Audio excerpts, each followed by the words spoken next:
பொதுவாக முப்பெரும் தேவியர் அப்படின்னு கேள்விப்பட்டிருப்பீங்க. இந்த கலைமகள், மலைமகள், அலைமகள், அதுக்கு முப்பெரும் தேவியர் அப்படின்னு சொல்லுவாங்க. அவங்களெல்லாம் கும்பிட்டா என்ன கிடைக்கும்னா, ஒருத்தரை கும்பிட்டா கல்வியில் ஆற்றல் கிடைக்கும், இன்னொருத்தரை கும்பிட்டா செல்வம் கிடைக்கும், இன்னொருத்தரை கும்பிட்டா வீரம் கிடைக்கும். இது முப்பெரும் தேவியர். உங்கள் தருமபுரியில் முப்பெரும் தேவியர் மாதிரி முப்பெரும் விடாக்கண்டன் கொடாக்கண்டன் இருக்காங்க. அவங்க யாருன்னு தெரிஞ்சால் கைத்தட்டுவீங்க. இப்போ தான் மணிவண்ணன் சார் யோசிக்கிறாரு, இதான் சொந்த செலவுலேயே சூன்யம் வச்சுக்கிறதுப்பா.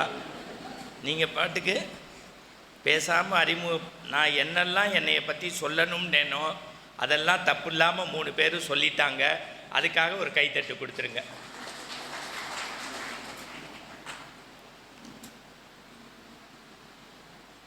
நான் மரபு கருதி பேச்ச தொடங்குறதா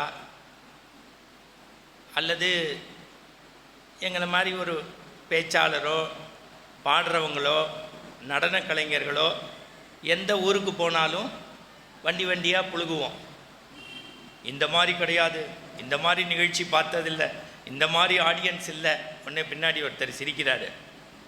அப்போ நீ சொல்கிறது உண்மையா பொய்யா அப்படின்னு தானே கேட்குறீங்க. அது போக போக நீங்களே தெரிஞ்சுப்பீங்க. நான் 7 தடவை ஏற்கனவே புழுகியிருக்கேன். இது 8வது தடவை புழுகிறதுக்காக சார் கூப்பிட்ருக்காரு. சாருடைய பேச்சில் இன்றைக்கி ஒரே ஒரு வருத்தம் மட்டும் இருந்தது. எங்களுக்கு பின்னாடி இதெல்லாம் இருக்குமா, எங்களுக்கு பின்னாடி இதெல்லாம் இருக்குமா அப்படின்னு கேட்டார். சாருக்கு எப்படின்னு தெரியாது, எனக்கு ரொம்ப சாமி மேலே நம்பிக்கை உண்டு, எனக்கு ரொம்ப கடவுள் பக்தி உண்டு. சாரோட வசதி படைத்தவங்க தமிழ்நாட்டில் இருக்கலாம், சாரோட செல்வந்தர்கள் இந்த பகுதிகளில் இருக்கலாம். ஆனால் தன்னுடைய செயலால் எப்படி தருமபுரியில் உங்கள் பேர் நிலைச்சு நிற்கிதோ, யோசிச்சு கைத்தட்டின 12 பேருக்கு நன்றி. தான் அப்பா எடுத்த பேரை கல்வி நிலையத்திலையும் ஒழுக்கத்திலையும் விட்டுறக்கூடாதுங்கிறதுக்காக எப்படி உங்கள் பையன் மாப்பிள்ளை காலேஜை ஸ்கூலை பார்த்துக்கிறாங்களோ அந்த மாதிரி எங்கள் தலைவன் ஆரம்பித்த இந்த அமைப்பை இன்னும் 100 வருஷத்துக்கு நாங்கள் தொய்வில்லாமல் கொண்டு போவோங்கிற நம்பிக்கை இந்த 3 தம்பிமார்களுக்கும் உண்டு. அதானே உண்மை. பக்கத்தில் ஒருத்தர் சொல்கிறாரு, என்னையும் சேர்த்துக்கங்கன்னு. அவங்க வயசுக்கு தம்பி, நீங்கள் பெரியப்பா. நீங்கள் முடிக்கு டை போட்டால் உங்களை சொல்லாமல் என் மனைவி கத்துற மாதிரியே இருக்குது. என் மனைவி கத்துறது உனக்கு எப்படிப்பா தெரியும், நீனு சிரிக்கிற அப்படின்னா என்ன அர்த்தம்னா அவர் மனைவி கத்துறாருன்னு அர்த்தம். அங்கே ஒருத்தர் கைத்தட்டி என் மனைவி கத்துறாரு சார் அப்படிங்கிறாரு. பரவாயில்ல சார், அங்கே எக்கோ தான், போக போக சரியாயிடும். நான் தான் மெதுவாக பேசுகிறேன். ஜெகன் சார் நீங்கள் கவலையே படாதீங்க, போக போக சரியாயிடும். நான் திருப்பி சொல்கிறேன், 100 வாரத்துக்கு முன்னாடி எதுக்காக இந்த ஆன்மீகத்தில் ஆனந்தம் ஆரம்பிச்சிங்களோ, எதுக்காக வேர்வை சிந்தினீங்களோ, அந்த வேர் இந்த மண்ணில் வேர் வச்சிருக்குங்கிறதுக்கு, எதற்காக வேர்வை சிந்தினீங்களோ அந்த வேர்வை இந்த மண்ணில் வேர் வச்சிருக்குங்கிறதுக்கு ஒரே எடுத்துக்காட்டு. யாருக்கும் முடிஞ்சதுக்கப்புறம் எந்த சிறப்பு பரிசும் கிடையாது, குழுக்கள் கிடையாது, இனாம் கிடையாது, பிரியாணி பொட்டலம் கிடையாது. தமிழ்நாட்டில் ஆன்மீகத்தை கேட்கறதுக்கு மாதம் ஒரு 500 பேர் வராங்கன்னா இதை விட இமாலய சாதனை யாராலையும் முடியாது. அப்போ நம்ம அவங்களுக்கு ஏதாவது செய்யணும்னு நினச்சா, நான் ஒன்று தான் சொல்கிறேன், இந்த நிகழ்ச்சி இன்னும் 100 வருஷம் நல்லா நடக்கணும்னு நினச்சா இருக்கிறவங்க அள்ளி கொடுங்க, இல்லாதவங்க கிள்ளி கொடுங்க. அதுவும் முடியலன்னா உடல் உழைப்பு கொடுத்துட்டு போங்க. வாங்க 2 பேருக்கு சேர் போடுங்க, நோட்டீஸ் போடுங்க, வாட்ஸ்அப்பில் மெசேஜ் அனுப்புங்க. இருக்கிறவன் அள்ளி கொடுங்க, இல்லாதவன் கிள்ளி கொடுங்க. அதுவும் முடியாதவங்க உடல் உழைப்பு கொடுங்க. அதுவும் முடியாதவங்க இந்த அமைப்பை பற்றி தப்பு பேசாமல் போங்க. 100 வருஷம் நல்லா இருக்கும். என்ன சஞ்சீவி சார், நீங்கள் சொன்னதெல்லாம் சொல்லிட்டேனா? அவர் மட்டும் நம்மளை வச்சு செய்கிறாரு. இப்போ யாராவது பூரி ஜெகநாதர் சங்கராச்சாரியார் இங்கே வந்ததை கேட்டாங்களா? இல்லை யாராவது கேட்டாங்களான்னு. போன சனிக்கிழமை சிங்கப்பூரில் இருக்கக்கூடிய வீரகாளியம்மன் கோவிலில் என்னுடைய பேச்சு. வெள்ளி சனி ஆடி மாதம் தொடங்கினதுனால 2 நாள் பேச்சு சிங்கப்பூரில். ஒரு 450 தமிழர்கள் வந்து உட்காந்து கேட்டாங்க. லிட்டில் இந்தியாங்கிற இடம். ஞாயிற்றுக்கிழமை வீரமணி ராஜுவுடைய கச்சேரி. என்னை அந்த கோவில் செக்ரட்டரி இதே நம்முடைய சவுந்தரபாண்டியன் சார் மாதிரி இன்ட்ரடியூஸ் பண்ணார். வேர்த்து விறுவிறுத்து போயிட்டேன். சிங்கப்பூர் தமிழர்களே, 50 வருடத்திற்கு முன்பு இதே வீரகாளியம்மன் கூர கொட்டகையில் இருந்தார். இங்கு தமிழ் உணர்வு ஒன்றும் குறையவில்லை. ஒரு ஆடி மாதத்தில் 50 வருடங்களுக்கு முன்பு இதே இந்த கோவிலில் வந்து வாரியார் சாமிகள் 1 வாரம் தங்கி அபிராமி அந்தாதி சிரிக்க சிரிக்க பேசிவிட்டு தமிழ்நாடு போனார், இறந்து விட்டார். 30 வருடங்களுக்கு முன்பு புலவர் கீரன் வந்தார். 1 வாரம் தங்கி ஆடி வேலில் கந்தபுராணம் சிரிக்கவும் சிந்திக்கவும் பேசிவிட்டு தமிழ்நாடு போனார், இறந்து விட்டார்.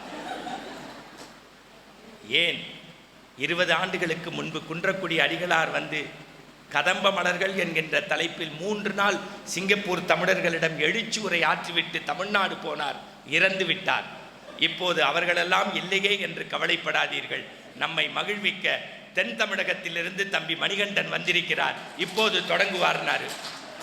அந்தாலும் என்னை பாராட்டுறாரா சங்கு ஊதுறாரானே எனக்கு தெரியல. பாருங்க, நமக்கு சங்கு ஊதுறனோன்னு 40 பேருக்கு சந்தோஷம். அப்புறம் நான் கைத்தாங்களா சொன்னேன், நானே பேசிடுறேன்ப்பா. இது மட்டும் இல்லை, கல்லூரிகள்லேயே பேராசிரியர்களுக்கு வச்சுக்கிட்டு சொல்கிறேன், மன்னிச்சுக்கங்க. இப்போ 10 நாளைக்கு முன்னாடி கோயம்புத்தூரில் ஒரு புகழ்வாய்ந்த கல்லூரி, கண்டிப்பாக இதை யூடியூப்பில் போகணும், ஒரு பிரின்சிபல் என்னை இன்ட்ரடியூஸ் பண்ணுறாரு. சுவாமி விவேகானந்தரின் எளிமீன் விழுமீன் எனக்கு கொடுத்த தலைப்பு. மாணவர்களே, ஆசிரியர்களே, பெற்றோர்களே கவனமாக கேளுங்கள். நம்முடைய கல்லூரிக்கு சென்னையிலிருந்து விவேகானந்தர் வந்திருக்கிறார். இன்று மணிகண்டனை பற்றி பேச போறார்னாரு. என் ஜோக் சொன்னாதான் புரியும். நான் பதறிட்டேன். நம்ம காதில் எக்கோ உழுகுதான் பார்த்தேன். எல்லோரும் கவனமாக கேளுங்கள், நமக்காக சென்னையிலிருந்து விவேகானந்தர் வந்திருக்கிறார். எல்லோரும் குறிப்பெடுத்துக் கொள்ளுங்கள். இப்பொழுது மணிகண்டனை பற்றி 1 மணி நேரம் பேச போறார்னாரு. நான் பதறி, ஐயா என் பேர் மணிகண்டன், நான் விவேகானந்தரை பற்றி பேச வந்திருக்கேன்னு. அதுக்கு பிரின்சிபால் சொன்னார், எனக்கு தெரியாது, நான் ஹெச்ஓடியாக இருந்து பிரின்சிபால் ஆகியிருக்கேன், வருஷத்துக்கு ஒரு தடவை விழா நடத்துவாங்க, நீ யாரை பற்றி வேணாலும் பேசுனாங்க. இதெல்லாம் சமாளித்து தான் நாங்கள் வந்திருக்கோம். நான் திருப்பி சொல்கிறேன், உங்கள் ஒவ்வொருத்தையும் இந்த நிகழ்ச்சி தொடங்குறதுக்கு முன்னாடி இங்கே எதுவும் மாத சந்தா உண்டா இல்லையான்னு தெரியாது, எதுவும் ஸ்பான்சர் உண்டா இல்லையான்னு தெரியாது. என் கல்யாணத்தில் கூட எங்கள் மாமனார் இவ்வளோ பெரிய போஸ்டர் எனக்கு வைக்கல. உண்மை, இந்த ரோடை அடைச்சி அரசியல்வாதியை விட அதிகமாக ஃப்ளெக்ஸ் வைக்கிற ஒரே அமைப்பு நீங்கள் தான்.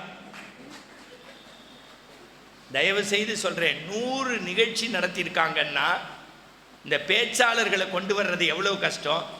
சும்மா வீட்டில் உட்காந்துருப்பாங்க, தேடி கேட்டால் இல்லைன்னு பெரட்டுவான்.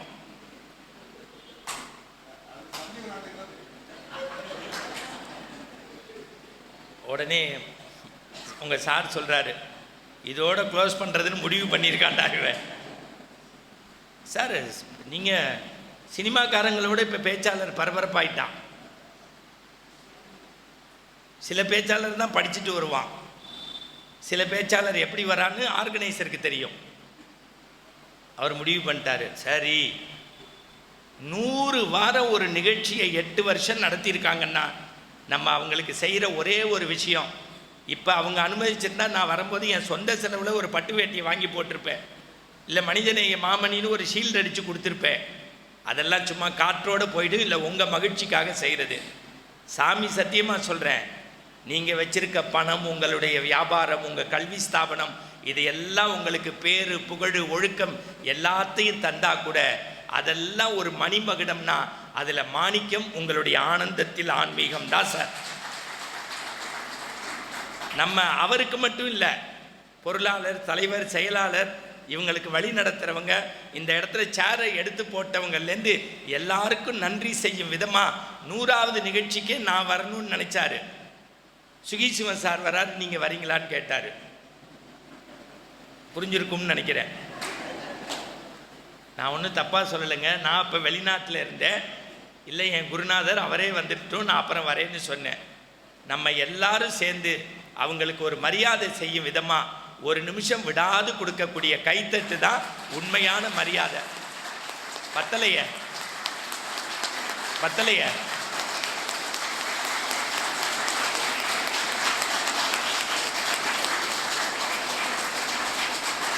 போதும். 100 நிகழ்ச்சிக்கு அப்புறமும் சொன்னதுக்கப்புறம் கை தட்டுறீங்கன்னா இங்கே கொஞ்சம் பேசி ஜெயிக்கிறது கஷ்டம்தான். நான் ஒரு 2-3 தடவைக்கு முன்னாடி வேடிக்கையாக சொல்லிட்டு போனேன். எவ்வளோ பெரிய நித்யஸ்ரீயாக இருந்தாலும், சுதா ரகுநாதனாக இருந்தாலும், அருணா சாய்ராமா இருந்தாலும், 1000 இடத்துல போய் கச்சேரி பண்ணாலும், வருஷத்துக்கு ஒரு தடவை தியாகராஜ உற்சவத்தில் போய் பாடினாதான் அவங்களுக்கு மரியாதை. நாட்டியத்தில் மின்னி மிளிரக்கூடிய பத்மா சுப்பிரமணியனோ, சித்ரா விஸ்வேஸ்வரனோ, நர்த்தகி நடராஜோ எந்த இடத்துல வேணாலும் சலங்கை கட்டி லண்டனில் ஆடலாம், யூரோப்பில் ஆடலாம், அமெரிக்காவில் ஆடலாம். வருஷத்துக்கு ஒரு தடவை சிதம்பரம் நாட்டியாஞ்சலின்னு நடக்கும். அங்கே கொண்டு போய் வச்சு சாமி கும்பிட்டு ஆடினாத்தான் அவங்களுக்கு மரியாதை. அந்த மாதிரி எனக்கு தெரிஞ்சு தமிழ்நாட்டில் ஆசாங்யாவும், வளம்புரிஜானும், அவ்வை நடராஜனும், பேராசிரியர் ராதாகிருஷ்ணனும் இந்த மண்ணில் வளர்த்த தமிழை இன்றைக்கு ஆன்மீகத்தில் ஆனந்தம் தர்மபுரியில் வளர்ந்துகிட்டு இருக்க இந்த மேடையில் வருஷத்துக்கு ஒரு தடவை பேச்சாளர் பேசினா அது புண்ணியத்துக்கு சமம்னு நான் நினைக்கிறேன். அதான் உண்மை, அதான் சத்தியம். இது வேள்வி சார். கண்ணுக்கு எட்டின தூரம் வரைக்கும் கூட்டம் இருக்கு. இன்னைக்கு புருஷன் சொல்றத பொண்டாட்டி கேட்கல, பொண்டாட்டி சொல்றத புருஷன் கேட்கல, 2 பேர் சொல்றதையும் பிள்ளைங்க கேட்கல. யாரோ ஒருத்தர் பேச 1000 பேர் உட்கார்ந்து கேட்குறீங்கல்ல, இதை விட ஒரு பெரிய மாற்றத்தை தமிழ்நாட்டில் சத்தியமா செய்ய முடியாது. நானா இருந்தா விசிலடிச்சு பாராட்டியிருப்பேன். புரிஞ்சவங்க புரிஞ்சுக்கங்க, புரியாதவங்க வீட்டில் போய் அடிச்சுக்கங்க. நான் திருப்பி சொல்கிறேன், உங்கள் எல்லாருக்கும் என்னுடைய பணிந்த நமஸ்காரங்கள், வணக்கம். நான் புரோட்டோகால் படி தான் பேசணும். ஆனால் இன்றைக்கி இவங்க மண்டையை கலறி விட்டுட்டு போயிட்டாங்க. அதுவும் நம்ம சஞ்சீவி ராயன் மாதிரி மோசமான ஆள் கிடையாது. என்கிட்ட மீட்டிங் ஃபிக்ஸ் பண்ணும் போதே தலைப்பு கேட்டார். நான் 10 தலைப்பு கொடுத்தேன். 10ஐயும் விட்டுட்டு அவராக ஒரு தலைப்பு கொடுத்தாரு. ஏன் எனக்கு மட்டும்தானான்னு? இல்லை, வர்றவங்களாம் தலைப்பு ஒன்று கொடுக்குறாங்க, அவங்களாம் ஒன்று பேசிடுறாங்க, கொஞ்சம் ஆன்மீகமாக இருக்கட்டும்னு சொன்னாங்க. யார் சொன்னாங்கன்னு கேட்டேன். பொருளாளர் சொன்னாருன்னாரு. நான் சொன்னேன், எனக்கு தலைவரை பற்றி கவலை இல்லை, உங்கள் 3 பேரை பற்றி கவலை இல்லை, பொருளாளர் தான் எனக்கு கொடுக்க போகிறவர், அவர் என்ன சொன்னாரோ அப்படியே பேசுகிறேன்னு. உடனே அவர் பதறாரு. இந்த இடத்துல பேசுறதுங்கிறதுக்கு உண்மையிலேயே மத்தியானம் வரைக்கும் நல்ல என்னுடைய 2 சகோதரர்களுக்கு தெரியும். உங்கள் மாமி மெஸ் தான் கேட்டு போனேன். கலெக்டரேட்டுக்கு எய்த்தாப்பில் சந்தில் போய் ஹோட்டல்லாம் வேண்டான்னு பிரமாதமாக சாப்பிட்டு 1 மாத்திரைக்கு 2 மாத்திரை நல்ல டெம்பரேச்சர், வேர்த்து விறுவிறுக்கிற மாதிரி இவ்வளோ புஸ்தகத்தை எடுத்து வச்சு படிச்சுட்டு பரீட்சைக்கு படிக்கிற மாதிரி வந்திருக்கேன். நான் திருப்பி சொல்கிறேன், அடுத்த ஒரு 1.5 மணி நேரம் உங்கள் மனசை என் பக்கம் கொடுத்துருங்க. பிரமாதமாக உட்காந்து கேட்குறீங்க, ரொம்ப மகிழ்ச்சி, ரொம்ப சந்தோஷம். எனக்கு கொஞ்சம் போராத நேரம், அதை பற்றி நான் கவலைப்படலை. நேற்றுக்கு ராத்திரி 11:30 மணி உங்கள் இந்த விஜய் ஹோட்டல் இருக்கே, அங்கே தான் ரூம் போட்டிருந்தாங்க. காரை விட்டு விஜய் லாட்ஜு, அந்த அதிகமாக நவ்வைக்கு நெல்லிக்கனி கொடுத்த அந்த ரவுண்டானா மாதிரி இருக்கிற இடத்துல வந்து 4-5 டிராஃபிக் போலீஸ் நின்னாங்க. 11:40, நல்ல ஃபீவர். எங்கேயாவது பால் கிடைக்குமான்னு கேட்டேன். பால் கிடைக்குமான்னு, சாமி சத்தியம். இந்த ரைட்டில் போனால் ஒரு ஆவின் கடை இருக்குது, அங்கே குடிங்க சார், அங்கே தான் இருக்குன்னாரு. அவர் கரெக்டாக நான் உள்ளே போனோன்னே, இப்போ தான் சார் தீந்துச்சுன்னாரு. அவர் தீந்துச்சுன்னு சொல்லியிருந்தா பரவாயில்ல, உள்ளேருந்து வேஷ்டிக்கு மேலே ஒரு துண்டை இழுத்து கட்டிட்டு ஒரு செல்ஃபி எடுத்துக்கிறேன்னாரு. 11:30 மணிக்கு. எனக்கு அடுத்த நிமிஷம் உயிர் போகிற மாதிரி இருக்குது. ஆனால் நம்ம என்ன செய்கிறது? நம்ம ஒன்றும் ரஜினிகாந்தோ கமலஹாசனோ இல்லை. சரி பரவாயில்ல எடுத்துக்கங்கன்னு, இப்படி வாங்க, இப்படி வாங்க, இப்படி வாங்கன்ட்டு என்னையா அங்கே பாத்திர கடைக்கிட்ட கொண்டு போயிட்டாரு. வச்சு ஒரு செல்ஃபி எடுத்துட்டாரு. என் நாக்கில் சனி. என்னைய உங்களுக்கு தெரியுமான்னு கேட்டேன். அப்படியெல்லாம் கேட்காதீங்க சார். டெய்லி காலைல பல்லு விளக்கி ஜீ தமிழில் உங்கள் ஜோசியம் கேட்டு தான் பால் பற்ற வைப்பேன்னாரு.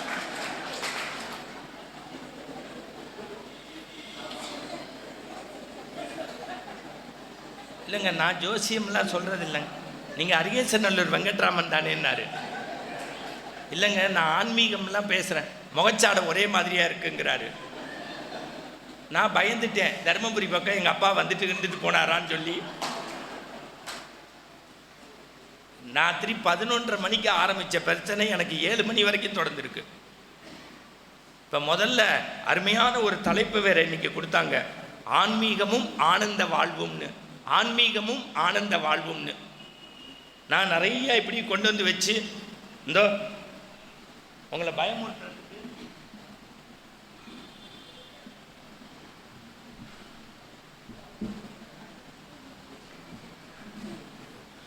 இந்த பெரிய புராணத்திலேருந்தோ இல்லை மகா பெரியவர் பற்றியோ இல்லை நம்ம சுவாமி எழுதியிருக்க புஸ்தகத்திலேருந்தோ நிறைய விஷயம் சொல்லி பயமுறுத்திடலாம். இது நம்மளாக ப்ரிப்பேர் பண்ணிட்டு வந்து இவங்க என்ன கொஸ்டின் கொடுத்தாலும் எழுதுறது. ஆனால் இன்றைக்கி இந்த பாடினாலே பொண்ணு, அந்த பாப்பாவுக்கு ஒரு நல்ல கைத்தட்டு கொடுங்க.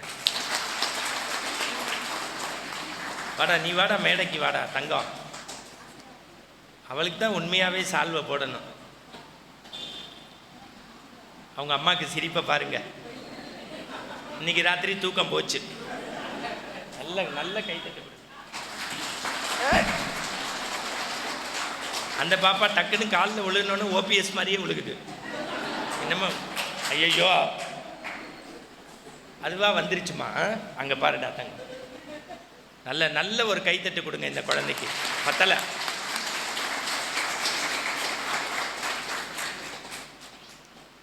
பத்தியா, ஓபிஎஸ் மாதிரியே நிற்கிது. அதுவா அது சொன்னாதான் போகும் போல இருக்கு.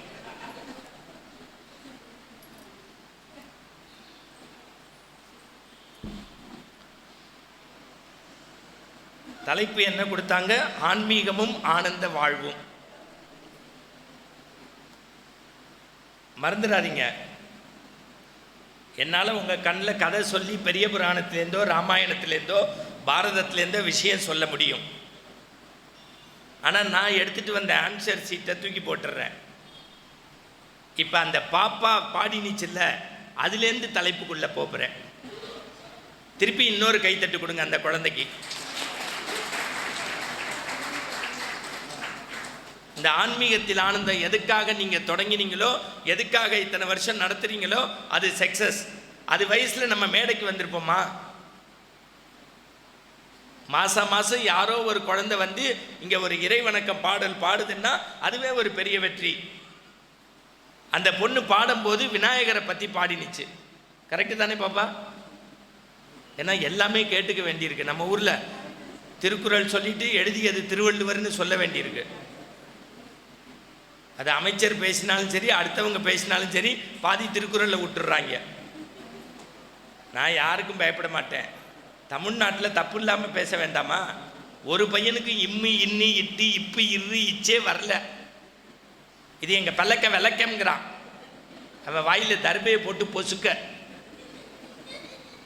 பாரதி எழுதினான், தேசம் உயர வேண்டுமெனில் தெருவெல்லாம் தமிழ் முழங்க வேண்டும், சொல்லில் உயர்வு தமிழ் சொல்லே அதை தொழுது படித்திடடி பாப்பா, யாமறிந்த மொழிகளிலே தமிழ் மொழி போல் இனிவது எங்கும் காணோ, யாமறிந்த புலவனிலே கம்பனை போல் வள்ளுவன் போல் இளங்கோ போல் பூமிதனில் யாங்கனமே கட்டதில்லை, உண்மை வரும் புகழ்ச்சி இல்லை, கண்ணிருந்தும் குருடராய் காதிருந்தும் செவிடராய் ஆண்மை இருந்தும் கோலனாய் அஞ்சுபவனே ஒரு சொல் கேளீர், வீட்டு பாஷைகளை கற்கிலாய் வேறு வேறு பாஷைகளை கற்பாய். நீ பிரெஞ்சு படி, உருது படி, சான்ஸ்கிரிட் படி, ஹிந்தி படி, எல்லாம் படி, உன் தாய்மொழி தமிழ தப்பு இல்லாம படிடான்னு சொன்னது பாரதியார். இன்னைக்கு தமிழே யாருக்கு வரமாட்டேங்குது. இது எங்க பல்லக்க வெள்ளக்கம் அப்படிங்கிறான். ரேடியோ மெர்ச்சி சம ஆட்டு மச்சு துப்பு எச்சி, அவன் வாயில தர்பையை போட்டு பொசுக்கு. அந்த குழந்தை பாடினா பாருங்க, விநாயகர் பாட்டு. அதுதான் ஏன் ஆன்மீகத்துக்கு போன ஆனந்த வாழ்வு கிடைக்கும். முதல்ல பாப்பா பாடின பாட்டு. நேராக எங்கே போகிறோம்? உலகத்திலேயே நீங்கள் பாருங்க, தப்பாக நினச்சிக்காதீங்க. சில பேர் ஞாயிற்றுக்கிழமை போய் சாமி கும்பிட்டு வருவாங்க. சில பேர் வெள்ளிக்கிழமை 5 தடவை தொழுகை பண்ணிட்டு வருவாங்க. நம்ம எதை பற்றியும் கவலைப்பட மாட்டோம். ஸ்கூட்டரில் போகும்போதே பிள்ளையாருக்கு பிளைங் இஸ் அப்படின்ட்டு வருவோம். பண்ணுறோமா இல்லையா? ஆனால் பிரதோஷம் இந்த இப்போ சிவன் கோவில் சொல்லியிருக்காரு கும்பாபிஷேகம்னு. நான் அவருக்கு ஏதாவது பண்ணணும்னு நினச்சா அந்த கும்பாபிஷேகத்தில் முதல் நாள் கும்பாபிஷேக பெருமைன்னு என் பேச்சு ஃப்ரீ சாருக்கு சொல்லிடுங்க. அவர் 2 பவுனில் மோதிரம் போட்டால் அது அவருடைய பெருந்தன்மையை தவிர நான் வேண்டான்னு சொல்ல மாட்டேன். உடனே சஞ்சீவி பார்க்குறாரு, நல்ல லூசு கிடச்சிட்டான் தான் நமக்குன்னு. அதை விட இந்த யூடியூபுக்காரங்களுக்கு ஒரு கைத்தட்டு கொடுங்க. அவங்க தான் உலகம் முழுக்க கொண்டு போகிறாங்க. அதில் ஒருத்தர் சிரிக்கிறார், நான் உள்ள கேசட்டே போடலடா. பிள்ளையாருக்கு எப்படி பிளைங் கிஸ் கொடுக்குறோம்? உங்கள் ஊர்லேயே பிரதோஷத்துக்கு எப்படி இருக்கு? கோவிலில் கூட்டம் பின்னி எடுக்கிறான். அதுவும் பெண்கள்லாம் எப்படி நமச்சிவாய வாழ்க, நாதன் தாழ் வாழ்க, இமைப்படுதும் என் நெஞ்சில் நீங்காதான் தாழ் வாழ்க, கோகலி ஆண்ட குருமனிதன் தாழ் வாழ்க. கும்பிட்றீங்களா இல்லையா? சரி, நானும் போய் பார்த்தேன் பிரதோஷத்துக்கு. பிரதோஷம் சிவன்கிட்ட போனால் என்னடா கிடைக்குதுன்னு. முதல் மாதம் அந்த மாமி பாடினுச்சு, 2வது மாதம், 3வது மாதம், 4வது மாதம் கையை பிடிச்சிட்டேன். இங்கே பாரு சாமி இங்கே இருக்கு, நீ ஏன் அங்கே பார்க்குற என்ன? இல்லை மாமா வாங்கி கொடுத்த செருப்பு அங்கே தான் இருக்குன்னுச்சு. அதில் பக்கத்து மாமி சொல்லுது, இது தெரிஞ்சுதான் நான் பையில் போட்டு கையிலேயே எடுத்துகிட்டு வந்துட்டேன். எதுக்கு போகிறோம்? கோவிலுக்குள்ளே பற்ற திறக்க போகிறோம். 400 ரூபா செருப்பு மேலே உள்ள பற்ற நம்மளால் திறக்க முடியல. ஆன்மீகமும் ஆனந்த வாழ்வும் நம்ம வாழ்க்கை அர்த்தமுடையதாக இருக்கணும்னா அந்த பாப்பா பாடினுச்சு விநாயகர்கிட்ட, முதல்ல நீங்கள் காலில் தூங்கி எந்திரிச்சு குளித்து தண்ணியில் வச்சுட்டு எங்கே போகிறீங்க? பிள்ளையார்கிட்ட தான் போகிறீங்க. இப்படி போட்டுக்கிட்டு இப்படி பண்ணுறீங்களா இல்லையா? பாலும் தெளிதேனும் பாகும் பருப்பு இவை நாளும் கடந்துனக்கு நான் தருவேன், கோலம் செய் துங்க கரிமுகத்து தூமணிய நீ எனக்கு சங்கத்தமிழ் 3 தான்.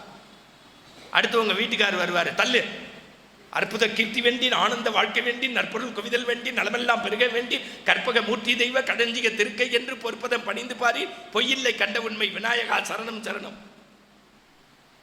அடுத்து உங்கள் பையன் வருவான், தள்ளு, வாக்குண்டான் நல்ல மனமுண்டான். அடுத்தவர் என்ன? அவருக்கு வேணுங்கிறத கேட்பாரு.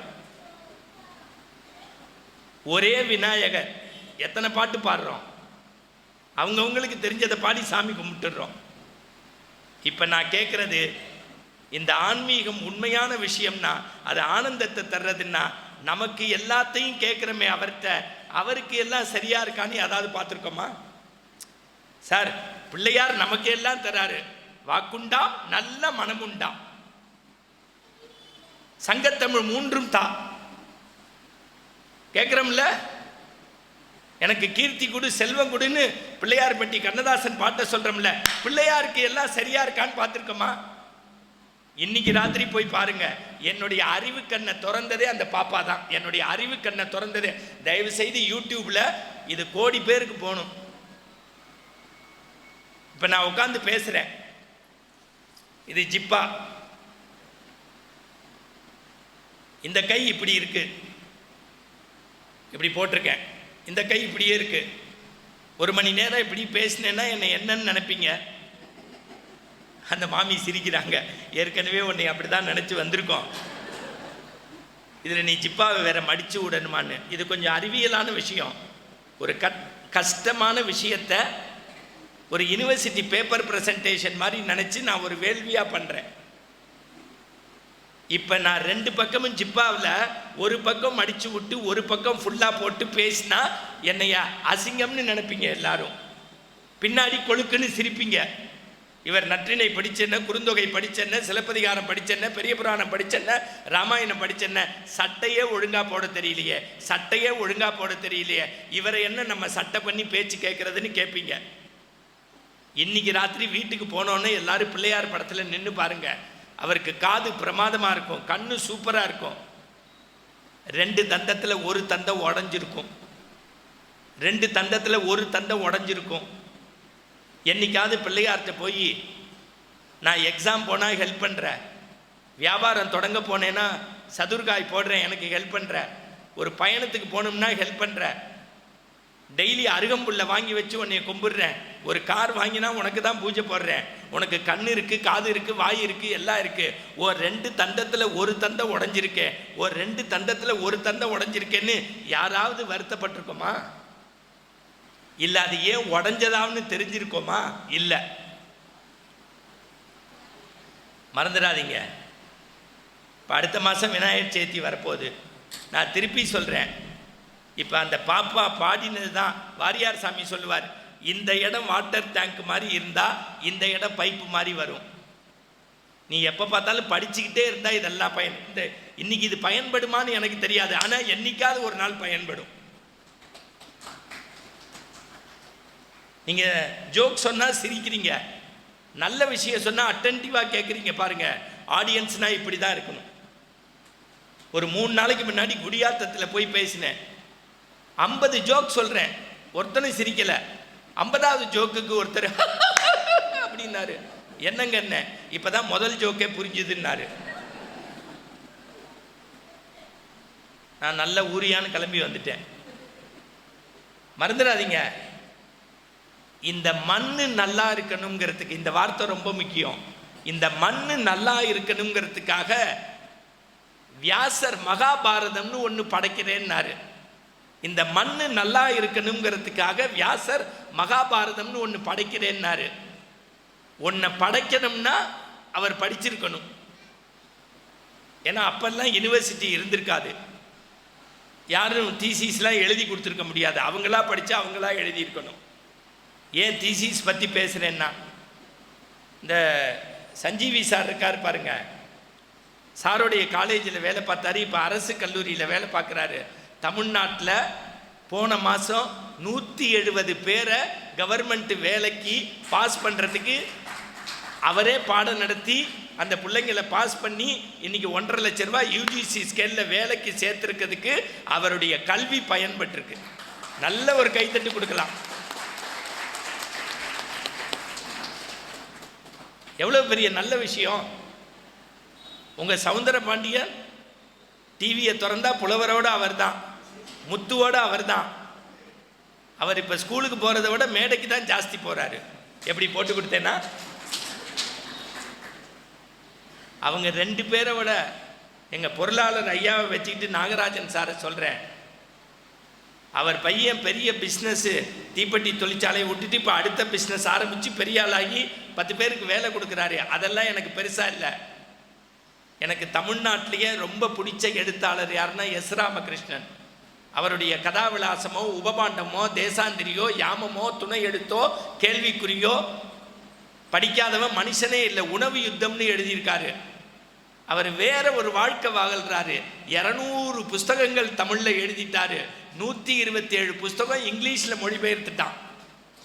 ஒரு எழுத்தாளர் எஸ் ராமகிருஷ்ணன் எப்படி கொண்டாடப்பட வேண்டுமோ, ஒரு ஜெயகாந்தன் எப்படி கொண்டாடப்பட வேண்டுமோ, ஒரு புதுமை பித்தன் எப்படி இந்த மண்ணில் கொண்டாடப்பட வேண்டுமோ, அந்த மாதிரி தர்மபுரி மறந்துடாதீங்க.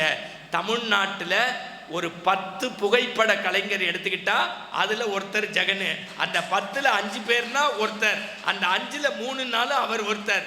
அவர் ஃபோட்டோ எடுக்கிறது முக்கியம் இல்லை, அவ்வளவு திறமையை வச்சுட்டும் அடக்கத்தோடு இருப்பதால் எப்போதும் நான் அவரை கைகூப்பி வணங்குவேன். நல்ல ஒரு பாராட்டு கொடுங்க அவருக்கு.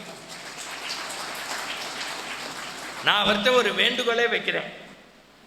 இன்னும் 1 வருஷத்துக்குள்ள இதே ஹாலில் அவர் இந்தியாவில் வியக்கத்தகு விஷயங்கள்னு ஒரு ஓவிய கண்காட்சி நடத்தணும். அன்னைக்கு வந்து இனாமா நானே பேசுவேன். அதுக்கு அவர் ஏதாவது ஒரு 2 வீலர் 4 வீலர் வாங்கி கொடுத்தா அது அவருடைய பெருந்தன்மை. அவங்க அப்பா சொல்றாரு, நீ முதல்ல முடிச்சுட்டு போ. இப்ப திருப்பி விநாயகருக்குள்ள வாங்க. வியாசர் என்ன சொன்னாரு? மகாபாரதம் படைக்கிறேன்னாரு. எது? இந்த மண் நல்லா இருக்கணுங்கிறதுக்காக. அவரே சொல்லி சொல்லி எழுதினா கஷ்டமா இருக்குமேன்னு, அவரே சொல்லி சொல்லி எழுதினா கஷ்டமா இருக்குமேன்னு ஒரு ஸ்டெனோ வேணும்னாரு. ஆனா வியாசருக்கு தெரியாது, ஸ்டெனோ தான் பிரச்சனையே. பாதி பேருக்கு ஸ்டெனோவால பிரச்சனை, பாதி பேருக்கு ஸ்டெனோவே பிரச்சனை.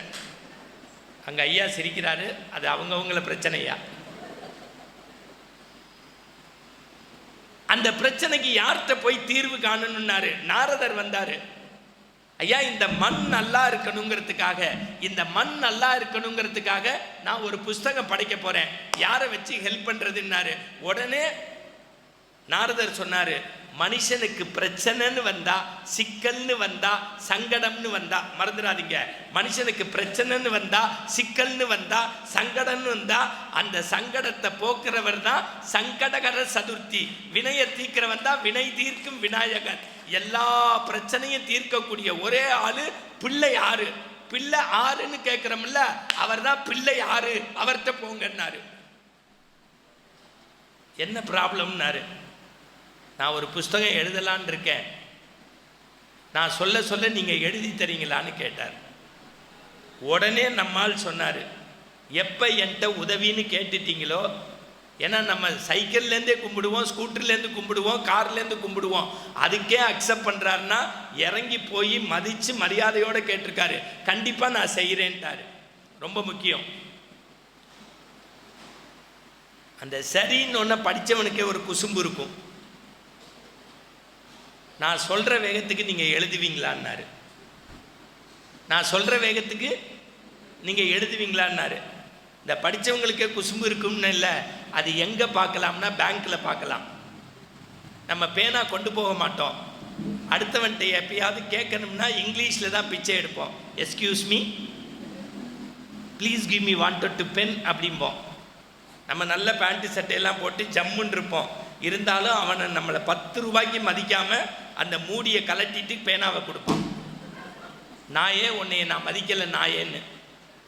அதையும் நம்ம எழுதிட்டு தேங்க்ஸ் அப்படிம்போம், வச்சுட்டு போம்போம். நல்லா பார்த்துக்கங்க. விநாயகர்கிட்ட வியாசர் கேட்குறாரு, நான் சொல்கிற வேகத்துக்கு நீங்கள் எழுத முடியுமான்னு. உடனே விநாயகர் சொன்னார், நான் எழுதுகிற வேகத்துக்கு நீங்கள் சொல்ல முடியுமான்னாரு. பரவாயில்ல நீங்கள் சொல்லுங்கன்னாரு. இப்போ எழுத தொடங்கினார். இப்போயும் போய் பாருங்க, எவ்வளோ பெருசவனோ. ஒரு காலத்துல எல்லாம் இப்போ செல்ஃபோன் வந்துருச்சு, வீட்டில் ஃபோன் பக்கத்தில் பேனா நம்பர் குறிக்க இருக்காது, அவசரத்துக்கு பேனா எடுப்போம், எழுதாது. சில பேர் பார்த்துருக்கீங்கன்னா பேனாவோட உயிரை கொடுப்பான், அப்படிம்பா இப்படிம்பா இப்படிம்பா. யாரு வீடு ஃபுல்லாக வசதி இருக்கும், சிங்கிள் பேனாக்கு வழி இருக்காது. இந்த பிரச்சனை அவருக்கே இருந்தது. வியாசர் சொல்ல சொல்ல எழுதணும்னு முடிவு பண்ணாரு. இந்த வார்த்தை ரொம்ப முக்கியம். உலகத்தின் முதற் கடவுள் விநாயகர் யோசிச்சாரு, எழுத்தாணி கொண்டு எழுதினால், எழுத்தாணி கொண்டு எழுதினால் தங்கு தடை வருமே என்று தன் தந்தத்தை உடைத்தார், பாரதம் படைத்தார். எழுத்தாணி கொண்டு எழுதினால் தங்கு தடை வருமே என்று தன் தந்தத்தை உடைத்தார், பாரதம் படைத்தார். இப்ப விநாயகரை எப்படி தெரியுமா நீங்க கும்பிடணும், மறந்துடாதீங்க. இந்த உலகத்தில் பத்திரிக்கையில் அட்டப்படமாக சினிமாக்காரங்களை போடுறாங்க, ஸ்போர்ட்ஸ் பிளேயரை போடுறாங்க, கவர்ச்சி கன்னிகளை போடுறாங்க. உண்மையிலேயே யாரை தெரியுமா போடணும்? இந்தியாவுக்காக, பாகிஸ்தான்டேந்தும் பங்களாதேஷிட்டேந்தும் இந்த தேசத்தை காக்கிறதுக்காக கையை இழந்து, கண்ணை இழந்து, காலை இழந்து, உடம்பின் உறுப்புகளை இழந்து தாய்நாட்டுக்கு பெருமை சேர்க்கக்கூடிய இராணுவ வீரர்கள் யாருன்னா அவன் தான் விநாயகருடைய பரம பக்தர்கள். தன்னை இழந்தாவது இந்த மண் நன்றாக இருக்க வேண்டும் என்று ஆசைப்படுபவன் தான் விநாயக பெருமான். இப்ப பாருங்க, நீங்க பத்மஸ்ரீ பத்ம விபூஷன் வரும்போது கூகுளில் போய் சர்ச் பண்ணி பாருங்க, ஒரு காலே இல்லாத இராணுவ வீரர் கம்பீரமா வருவாரு. ஏன்? என் தேசத்துக்காக என் காலை போட்டிருக்கேன்னு. மறந்துடாதீங்க, என் தேசத்துக்காக கையை கொடுத்துருக்கேன்னு, என் தேசத்துக்காக வெளியே கொடுத்துருக்கேன்னு. எந்த இராணுவ வீரனுடைய ஒய்ஃபும் பதக்கம் வாங்க போது பாருங்க அழமாட்டாங்க, அப்படி கம்பீரமா இருப்பாங்க. ஏன்? இவங்க மஞ்சள் கயிறு இறங்கிருச்சு, ஆனா நம்ம நாட்டு தேசிய கொடி வெள்ளை கயிறுல ஏத்திருக்கு. அந்த ப்ரௌடு இருக்கணும். எதிர ஆனந்தம்னா விநாயகர்டேந்து நம்ம என்ன தெரிஞ்சுக்கணும்னா, எது வாழ்க்கையில் ஆனந்த ஆன்மீகம்னா, ஒன்றை இழந்தாவது இந்த மண்ணுக்கு நன்மை செய்ய வேண்டும் என்று நினைத்த விநாயகரை பாடியதால் அந்த பாப்பாவுக்கு ஒரு கைத்தட்டு. நீ பாட்டுக்கு வேற யாரையாவது பாடி இருக்க கூடாதா? அதுக்கு ஏன் உயிர் போகுது? அருமையா பாடினா அந்த பொண்ணு. நீங்க அவங்க பாட்டியா? தெரியுதே. அப்படியே ஓபிஎஸ்ஸை ஏற்கிற மாதிரியே ஏற்கிறாங்க. வணக்கம் சொல்லு, காலில் விழு, அங்கே போ இங்கே போ. எனக்கு தமிழ்நாட்டு அரசியல்வாதிகள்லேயே ரொம்ப பிடிச்சது அவர் தான் சார். யார் சொன்னாலும் கேட்பார் சார். புரிஞ்சவங்க புரிஞ்சுக்கங்க, புரியாதவங்க வீட்டில் போய் புரிஞ்சுக்கங்க. நீங்கள் உட்காந்துக்கங்க பாட்டி, நீங்களும் அப்படியே கும்பிடுறீங்க.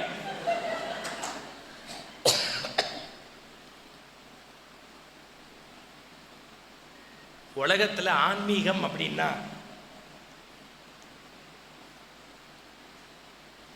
நீங்கள் ராமாயணம் 10,000 பாட்டு தான், கரெக்டு தானே சொல்கிறது? ஏன்னா எனக்கு பயமாக இருக்குது. ஒரு 3 மாதத்துக்கு முன்னாடி மலேசியாவுக்கு போயிருந்தேன், திருக்குறள் மாநாட்டு. எனக்கு முன்னாடி ஒரு பெரிய திராவிட பேராசிரியர் திருக்குறளை அப்படி பேசினார் சார். திருக்குறள் அல்ல அல்ல குறையாதது, திருக்குறள் அறம்பொருள் இன்பம் உண்டு, திருக்குறள் அறத்துப்பால் பொருள்பால் காமத்துப்பால் இருந்தாலும் அது ஒரு கருவூலம், திருக்குறள் தமிழனுடைய கால பெட்டகம், திருக்குறள் கடைசி வரைக்கும் ஒரு குறள் கூட சொல்லாம இறங்கிட்டாப்ல. அப்புறம் நான் போய் சொன்னேன், ஐயா 1330 குறள், 133 அதிகாரம், அதிகாரத்துக்கு 10 குறள், குறள் படிக்கிறது இல்லை, கற்க கசடர கற்பவை கற்ற பின் நிற்க அதற்கு தக, படிக்கிறது தப்பு இல்லாமல் படித்தபடி நிற்கணும் யா அப்படின்னு. நானும் 5013 குறளும் அப்படியே சொல்லியிருப்பேன். அவங்க நேரம் இல்லைன்ட்டாங்க. என்ன யான்னே, நீங்கள் படித்த போது 1330, நான் படித்தேன் உங்களுக்கு பின்னாடி தமிழை வளர்த்துருக்கோன்னா விழுந்து கும்பிட்டேன். உலகத்திலேயே 10,000 பாட்டு கம்பராமாயணம். காலம் என்னும் ஆளியிலும் காற்று மலை ஊழியிலும் சாகாது கம்பன் அவன் பாட்டு, அது தலைமுறைக்கு எழுதி வைத்த சீட்டு அப்படின்னு கண்ணதாசன் சொல்லுவான். கம்பன் வீட்டு கட்டுத்தறியும் கவி பாடும்னு சொல்லுவாங்க. யாமறிந்த புலவனிலே கம்பனை போல் அப்படின்னா பாரதியாருக்கு நிறையா கவிஞனை படிச்சிருக்கான்னு அர்த்தம். ஆனால் உலகத்திலேயே 10,000 பாட்டு உள்ள ராமாயணத்தை 10 பேப்பரில் சுருக்கி கொடுத்த ஒரே ஆள் யாருன்னா வாரியார் சாமி தான். அவரை மிஞ்சிறதுக்கு ஒரு ஆள் கிடையாது. வாரியார் மாதிரி நம்ம ஆன்மீகத்தை சொல்கிறதுக்கு இந்த மண்ணுலகத்தில் ஒருத்தர் கிடையாது. நான் மத்தியானம் உங்கள் தர்மபுரி ஹோட்டலில் உட்காந்துருக்கும் போது யோசித்தேன், சார் இந்த ஆன்மீகத்தில் ஆனந்தத்தில் ஒரு தலைப்பு கொடுத்துருக்காங்க, ஆன்மீகமும் ஆனந்த வாழ்வும். முதல்ல சாமி இருக்குங்கிறத நம்ம சொல்கிறதுக்கு ஏன் சார் கோவில்னு கேட்டேன். சாமி எங்கே இருக்காரு? அங்கிங்கனாதபடி எல்லா இடத்துலையும் இருக்கார். அப்படி தானே நம்ம சொல்கிறோம் பிள்ளைங்களுக்கு. அதில் ஒரு பாட்டு வேறு உண்டு, வானாகி மண்ணாகி வழியாகி ஒளியாகி ஊனாகி உயிராகி உண்மையுமாய் இன்மையுமாய் கோனாகி யான் எனதென்றவரை கூத்தாட்டும் வானாகி நின்றாரை என் சொல்லி வாழ்த்துவேனே. அவன் நீரில் இருக்கான், நெருப்பில் இருக்கான், அங்கே இருக்கான், இங்கே இருக்கான், எல்லா இடத்துலையும் இருக்கான் சாமி. அதனால சாமியை கும்பிடுங்கன்னு நான் சொன்னால் ஒரு சின்ன குழந்தை வந்து இன்னைக்கு பாடுன்னு எனக்கு தெரியாது. அந்த குழந்தை என்கிட்ட கேட்பா, அப்புறம் எதுக்கு சாமிக்கு கோவில்னு வச்சிருக்க? ஏன் அங்கே போய் கர்ப்பகிரகம்னு வச்சு சாமியை வச்சு ஆவாகனம் பண்ணி திருமஞ்சனம் பண்ணி அபிஷேகம் பண்ணி ஏன் சாமி கும்பிடணும்? கடவுள் தான் எல்லா இடத்துலையும் இருக்காரு. பொருளாளரே, உங்களுக்காக தான் உயிரை கொடுத்து பேசுகிறேன். அந்த படுபாவி என்கிட்ட பேசும்போது நீங்கள் வெளியில் பேசிட வேண்டாம், ஆன்மீகமாக பேசுங்க, ஆன்மீகமாக பேசுங்க. நான் அடுத்த 5 வாரம் இங்கே ஆள் வச்சு பார்ப்பேன், வர்றவங்களெல்லாம் அப்படி பேச வைக்கிறீங்களான்னு. நான் சத்தியம் சொல்கிறேன் சார், இந்த மேடையில் ஒரு தடவை நான் பேசிட்டு போனால் அடுத்த 3 வருஷத்துக்கு எனக்கு ஸ்கிரிப்ட் ரெடி சார். இல்லை ஒர்க் பண்ணிட்டு வரணும். இங்கே நம்மளை விட ஆடியன்ஸோடைய நேரம் பெருசுன்னு நினைக்கணும். இங்கே உள்ள உட்கார்ந்துருக்க ஒவ்வொருத்தருக்கும் பாட்டு தெரியும், இலக்கியம் தெரியும், இதிகாசம் தெரியும். நீங்கள் நமக்கு முன்னாடி இருக்கிறவங்களை எப்போ மதிக்கிறோமோ அப்போ தான் நம்முடைய பேச்சு மதிக்கிற மாதிரி இருக்கும்.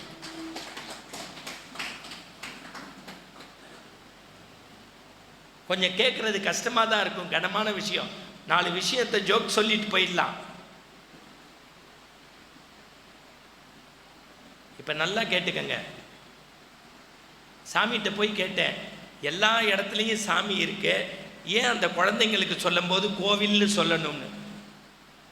நம்மளாக இருந்தால் திருமந்திரத்துலேருந்து சொல்லணும், திருவாசகத்துலேருந்து சொல்லணும், பிரபந்தத்துலேருந்து சொல்லணும், பெரிய புராணத்துலேருந்து.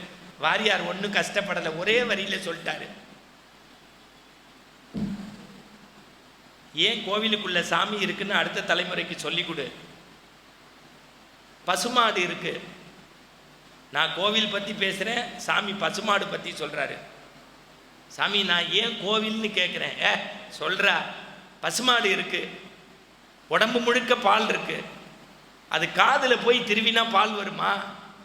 கொம்பில் போய் திருவினா பால் வருமா? வாழை பிடிச்சி இழுத்தா பால் வருமா? பசுவினுடைய உடம்பு முழுக்க பால் இருந்தாலும் அதனுடைய மடிக்காம்பில் சுரந்தால் பால் வருவது போல கடவுள் எல்லா இடத்திலும் இருந்தாலும் அந்த ஆன்மா லயக்கக்கூடிய ஆலயத்தில் சென்று வழிபட்டால் இறைவனுடைய அருள் கிடைக்கும்னு சொல்றாங்க. சாமி இன்னும் எனக்கு ஒரு கிளாரிட்டியா சொல்லுங்களேன். என்ன பிரமாதமா சொன்னாரு. தர்மபுரிக்கு தகுந்த மாதிரி சொல்லுங்கன்னு. தர்மபுரியில் காசு வேணுமா வச்சிருக்காங்க, உழைப்பு வேணுமா வச்சிருக்காங்க, தொழில் வேணுமா ஏதோ ஒரு தொழில் இருக்கு. இங்கே இல்லாத ஒரே ஒரு பிரச்சனை, வெயில் குறையிறதுக்கு மழை வேணும், தண்ணி வேணும். விவசாய பெருமக்கள் நல்லா இருக்கணும்னா நமக்கு மழை வரணும். அதானே உண்மை. நான் சாமிகிட்ட சொன்னேன், அதுதான் பூமிக்கு கீழே அவ்வளோ இருக்கேன்னு. பூமிக்கு கீழே அவ்வளோ இருக்கேன்னு அவரும் சொன்னார் பாருங்க வாரியார். கடவுளும் அப்படித்தான்டா, எல்லா இடத்துலையும் இருப்பான். பூமி முழுவதும் கீழே தண்ணி தான், ஆனால் அது நம்ம கண்ணுக்கு தெரியாது. ஒரு கிணறு போட்டு தான் தண்ணி எடுக்கணும், ஒரு கிணறு போட்டு தான் தண்ணி எடுக்கணும், மோட்ரு போட்டு தான் தண்ணி எடுக்கணும், குளம் வெட்டி தான் தண்ணியை வைக்கணும். ஒரு குளத்து வழியா கிணத்து வழியா மோட்ரு வழியா எப்படி தண்ணியை வெளியில கொண்டு வந்து பார்க்குறியோ அது போல கடவுள் எல்லா இடத்துலையும் இருந்தாலும் கோவில்ங்கிற ஒன்றை உருவாக்கி அது மூலியமா பார்க்கணும்னு தர்மபுரியில சொல்லிட்டாரு.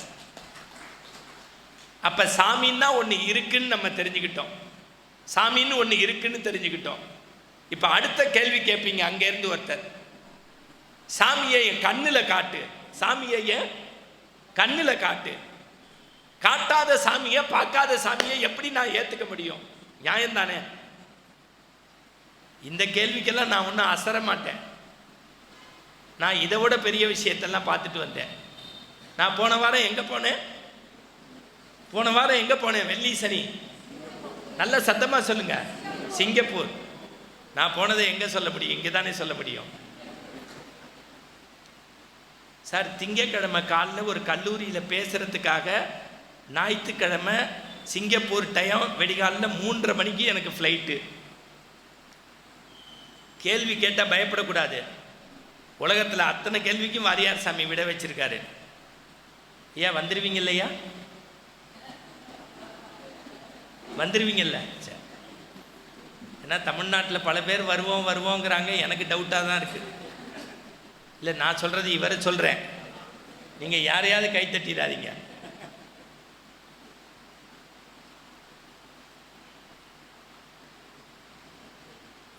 ஒன்று மட்டும் நம்ம எல்லாருமே தெரிஞ்சுக்கணும். இந்த உலகத்தில் சில மாற்றங்கள் ஏன் நடக்குது, எதுக்கு நடக்குதுன்னு நமக்கு தெரியல. ஆனால் நடக்க வேண்டிய நேரத்தில் தமிழன் நடத்தி காட்டிடுவாங்கிறத நம்மெல்லாம் புரிஞ்சுக்கணும். நான் இப்போ சொல்கிறல, உங்களுக்கு திருப்பி சொல்கிறேன். அடுத்த தலைமுறைகளுடைய மனசை நீங்கள் தொடணும்னா யார் நீங்கள் ஆள்றீங்கிறது எனக்கு கவலையே இல்லை. லஞ்ச லாவண்யம் இல்லாமல் மனிதர்களை மதிக்க தெரிஞ்ச யாரா இருந்தாலும் அடுத்த தலைமுறை ஏற்றுக்கும். நீங்கள் சும்மா வெறும் சொல்லில் மட்டும் இருக்கக்கூடாது, செயலில் இருக்கணும். உடனே யூடியூப்பில் போட்டுருவாங்க, லஞ்ச லாவண்யம் தவிர்த்த அரசு, மணிகண்டன் சொம்பு. இந்த மாதிரி ஒரு யூடியூப் கேப்ஷன் வச்சிங்க, திருப்பி பேசுவேன். இது அதுவா என்ன அட்டன்டிவாக கேட்குறீங்க பாருங்க. அடுத்த வீட்டு கதைன்னா நல்லா கேட்குறீங்க பாட்டி. சிங்கப்பூரில் வெடிகாலில் 3:30 மணிக்கு, வெடிகாலில் 3:30 மணிக்கு அந்த ஃப்ளைட்டு பேர் ஸ்கூட்டுன்னு பேர். நீங்கள் கூகுளில் சர்ச் பண்ணி பாருங்கள், சூப்பராக இருக்கும். அருமையான ஃப்ளைட்டு. தண்ணி $8 குடிக்கிற தண்ணி. ஏன்னா இப்போ இந்த ஊரில் தண்ணின்னு சொல்லிட்டு குடிக்கிற தண்ணின்னு சொல்ல வேண்டியிருக்கு தமிழ்நாட்டில். அந்த தண்ணி $7. அந்த அம்மா மூஞ்சியில் துப்பிடுவாங்க போல இருக்கு. 3:30 மணிக்கு உள்ளே வந்துட்டேன் ஃப்ளைட்டுக்குள்ளே. எனக்கு பிஸ்னஸ் கிளாஸில் டிக்கெட்டு. நான் எப்போதும் நானாக காசு கொடுத்து போனேன்னா எக்கனாமிக் கிளாஸில் போவேன், அடுத்தவங்க கிளாஸில் போனால் பிஸ்னஸ் கிளாஸில் போவேன். உடனே அங்கே ஒரு ஐயா பார்க்குறாரு, தெரியுதே நீ அடுத்தவன் செலவுலேயே ஆப்பிள் ஜூஸ் கொடுத்தா தான் முழுன்னு இருக்க. சார் கடவுள் சாட்சியாக சொல்கிறேன் சார், காலைல 3:30 மணிக்கு வந்து உட்காந்தேன் சார். என் பக்கத்தில் ஒரு 70 வயசு மதிக்கத்தக்கவர் அப்படி என்னை ஒரு பார்வை பார்த்தாரு. காலைல 3:30 மணிக்கு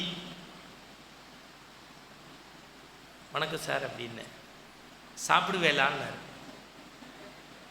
சாப்பிடுவேலான்னா இது இல்லை, இது ஏன் சுவாமி கேட்குறேன்னு. இல்லை அதுக்கும் சேர்த்து தான் ஃப்ளைட்டில் பணம் கட்டியிருக்கு, அதை சொல்கிறேன் உங்களுக்குன்னாரு. என்ன டைம்? 3:30 மணி. அவர் சொன்னது ஒன்றும் தப்பு இல்லை, அதுக்கும் சேர்த்து ஃப்ளைட்டில் பணம் கட்டியிருக்கு, நான் பழக்கம் இல்லையே என்ன. இல்லை பிஸ்னஸ் கிளாஸுக்கும் எக்கனாமிக் கிளாஸுக்கும் வித்தியாசம் உண்டு. அதில் டேக் ஆஃப் ஆனோன்னு தான் கொடுப்பாங்க, இது ரன்வேலையும் கொடுத்துருவாங்க.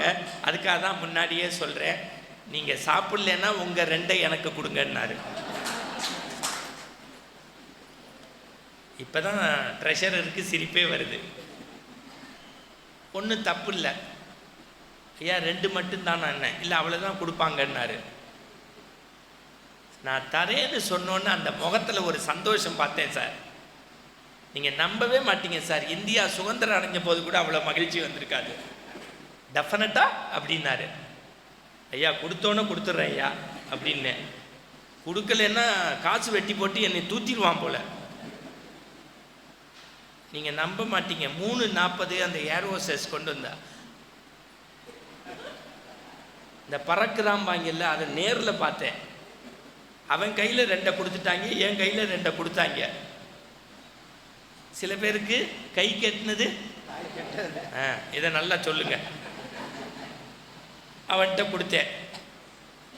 அவன் 2 கிளாஸ் போன வரைக்கும் பேசாமல் இருந்தான் சார். என்னோட 2ம் போனோன்னே பெல்ட்டை கழட்டிட்டான் சார். இப்படி திரும்பிட்டான். நீங்கள் மெட்ராஸ் தானாங்கிறான். என்னடா இப்போ 3/4 மணி நேரம் அதை தானே பேசிக்கிட்டு இருந்தோன்னு நினச்சேன். அவனுக்கு உள்ளே வேலை செய்ய ஆரம்பிச்சிருச்சு.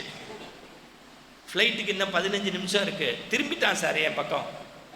அடுத்த வார்த்தை, நான் என் நாக்கில் சனி சும்மா இருக்காது. ஏன் சாமி காலைல 3:30க்கு இப்படி ஏற்றுறீங்களே, ஒன்றும் செய்யாதான்னு கேட்டேன். அதுக்கு அவன் அடித்தான் பாருங்க சார் ஒரு வார்த்தை, இவ்வளவு புஸ்தகம் படித்து ஒரு மண்ணாங்கட்டி எனக்கு ஏறல சார். நீங்கள் டிவியில் நியூஸ் பார்க்குறது இல்லையான்னா. ஏன்னு? உலகம் ஃபுல்லாக வாருங்கிறாங்க. இந்தியாவிலையும் ஏதோ போராட்டம்லாம் பசங்க நீட்டுக்கு நடத்துகிறாங்களாம். எந்த ஃப்ளைட்டு ஏறிடுமே தவிர இறங்குறது நிச்சயம் இல்லை. எப்போ? 3:30 மணிக்கு சொல்கிறான். அதுக்கு என்னங்க என்ன, இங்கே ஏற்றிப்போம், அங்கே இறங்காட்டி இங்கே இறங்கும்னா. அவன் இறக்கினது பெருசு இல்லை. அதுக்கப்புறம் பெல்ட்டை போட்டு ஏர் ஹோஸ்டஸ்க்கு முன்னாடி அப்படி ஸ்டெடியாக உக்காந்துட்டு என்னை பார்த்து ஒரு வார்த்தை சொன்னான், 3 மணி நேரத்தில் போயிடுவோம், என்ன ஒன்று எனக்கு தண்ணி போட்டால் வாந்தி வரும் அப்படின்னா. தண்ணி போட்டால் வாந்தி வருமா? அவன் வாய் அவன் எடுக்கலாம், தப்பு இல்லை. ஃப்ளைட்டில் பஸ்ஸு மாதிரி சீட்டை தூக்கி துப்ப முடியாது. முன்னாடி ஒரு கேரி பேக் மடித்து வச்சுருப்பாங்க, அதில் தான் அப்படி துப்பி எடுக்கணும். நீங்கள் நம்ப மாட்டீங்க சார், 3:55க்கு ஃப்ளைட்டு ரன்வேல இப்படி பறந்துச்சு அப்படின்னா. சரி எடுத்துருவான், இங்கேயே தொடச்சிருவாங்கன்னு நினச்சி வாயை பார்த்தேன் சார். அப்படி மடித்து திருப்பி வச்சுட்டான் சார். மேலே டேக் ஆஃப் ஆகி பறந்துச்சு சார். மணி 4:20 இருக்கும். ஏதோ ஒன்று கொடுத்தாங்க, அப்படியே குத்தி குத்தி சாப்பிட்டு அப்படின்னா. அப்பையும் எடுக்கலை, அவன் வாயவே பார்த்தேன். மெட்ராஸில் 8:15, 40 நிமிஷம் லேட்டு, ரன்வேல வந்து அப்படின்னா. நீங்கள் நம்ப மாட்டீங்க, இறங்கினோன்னு அந்த கேரி பேக்கை மடித்து தான் ஜோல்னா பையில் வச்சுட்டு இறங்கிட்டான் சார். ராத்திரி 3:50க்கு அவன் வாயை பார்க்க ஆரம்பித்து காலைல 8:15 வரைக்கும் அவன் எப்போ வாந்தி எடுப்பான்னு அவன் வாயவே பார்த்துருக்கேன் சார்.